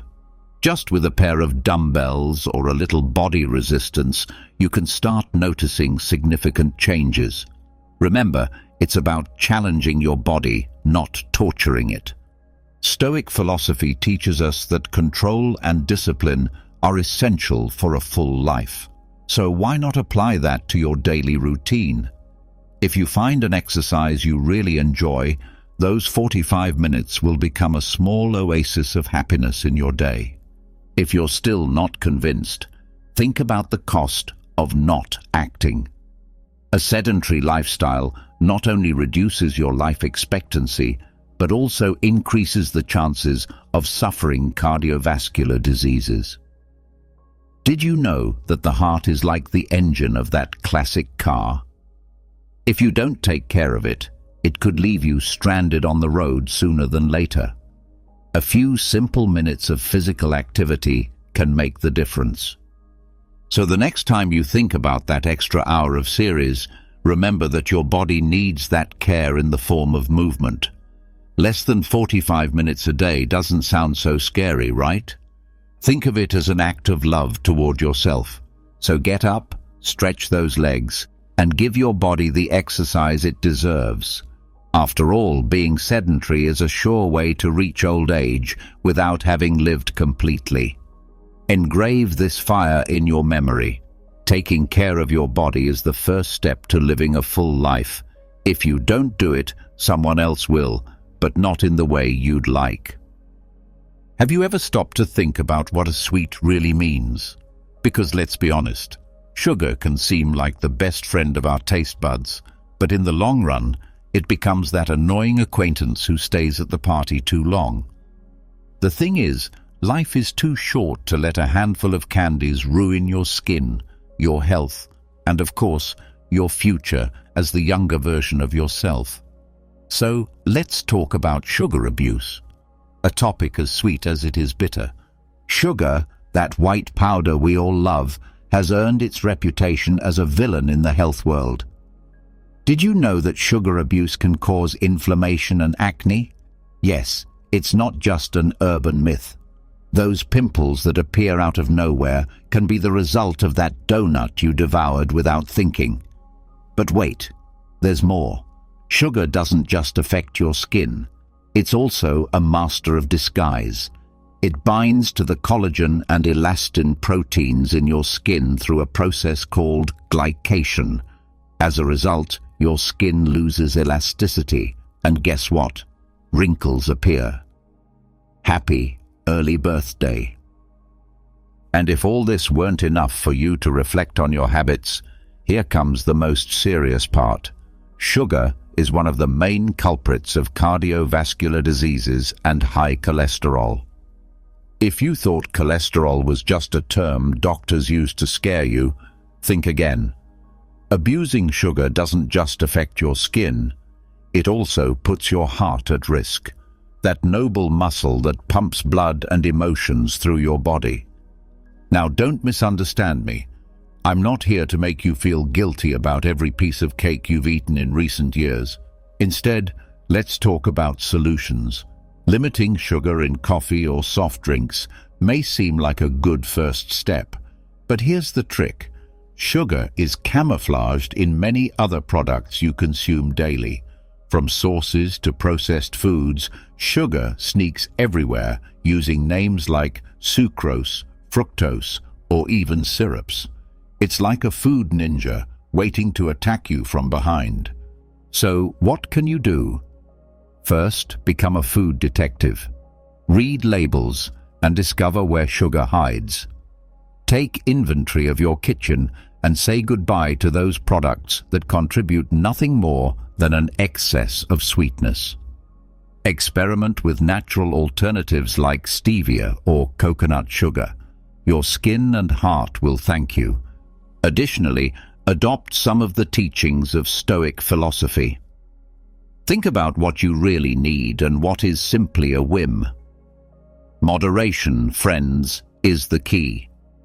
The next time you feel the impulse to devour a dessert, remember that your skin, your health, and your future are watching you. Don't let a simple taste become a harmful habit. Make moderation your ally and become the hero of your own story. After all, life is too short to let sugar age you faster than you really should. Every bite is a decision. Choose the path of wisdom and health. Have you noticed that there are days when your smile seems to have gone on vacation and hasn't even left a goodbye message? That, my friend, might not just be a simple lack of joy. You could be holding a direct passport to more than questionable physical health. Yes, you heard right. Your mood doesn't just determine whether you're the life of the party or the one who stays in the corner with a drink in hand. No, it's much more than that. Your way of seeing life influences your blood vessels, your stress, and ultimately the way time passes over your skin. So if you think aging is simply part of the deal, think again. The Stoics, that ancient wisdom that still gives us lessons in the full era of selfies and fast food, spoke about the importance of maintaining a serene mind in the face of adversity. They understood that life can be a rushing river full of sharp stones. But what if you decide to build a small boat instead of complaining about the cold water? Laughter, my friend, is the engine that propels that boat. It not only feels good, but according to science, yes, that thing we listen to when it suits us, laughing can improve blood vessel function, relieving stress, and, in the best case, keeping you a little younger. And that without needing miracle creams. Let's be honest, many times we fall into the trap of what I call the cycle of seriousness, where every problem seems like a roller coaster of negative emotions that push you into the abyss of demotivation. We forget the simple things, laughing at ourselves, at life's ridiculous situations, and yes, even at our own imperfections. Life is full of absurd moments that, if you look at them through the right prism, can be worthy of a comedy. Now, how can you start getting out of this spiral of gravity? Here are some practical suggestions. First, try surrounding yourself with people who laugh. Those people who seem to find happiness in the most unusual places. A coffee with friends, a comedy movie, or even a board game can be the perfect antidote to melancholy. You can also implement the practice of a laughter journal. Yes, it sounds a bit crazy, but trust me. Every night, write down 3 things that made you smile or laugh during the day. You'll be surprised how many small things can illuminate your life. As you do this, your brain will begin to look for those little gems of happiness in your day-to-day. And guess what? Laughter will become a habit. Finally, don't underestimate the power of meditation. Stoic philosophy teaches us to observe our thoughts and emotions without judgment. Practicing meditation can help you clear your mind of grey clouds and find that ray of light that often escapes us. So take a deep breath, smile, and let life flow. In conclusion, Taking life a little less seriously and smiling more isn't just grandma's advice. It's a survival strategy in a world that can be overwhelming. So the next time you feel laughter escaping you, remember that every smile is a small act of rebellion against premature aging. Laugh away. In case you haven't realized it, let me make it clear. Laughing is like medicine that has no side effects, only benefits. Have you noticed that in this era of immediacy, many become obsessed with losing weight, as if it were a game of who can do the most extreme diet? Yes, you know what I'm referring to, those diets that promise wonders in record time, as if your body were a remodeling project you can adjust to your whim. But what happens when those drastic restrictions take you to the limit? It's time to reflect on what it really means to take care of ourselves and perhaps nod to the Stoics, who knew a thing or two about moderation. Imagine you decide to subject yourself to a diet so drastic that even Stoic warriors would raise an eyebrow.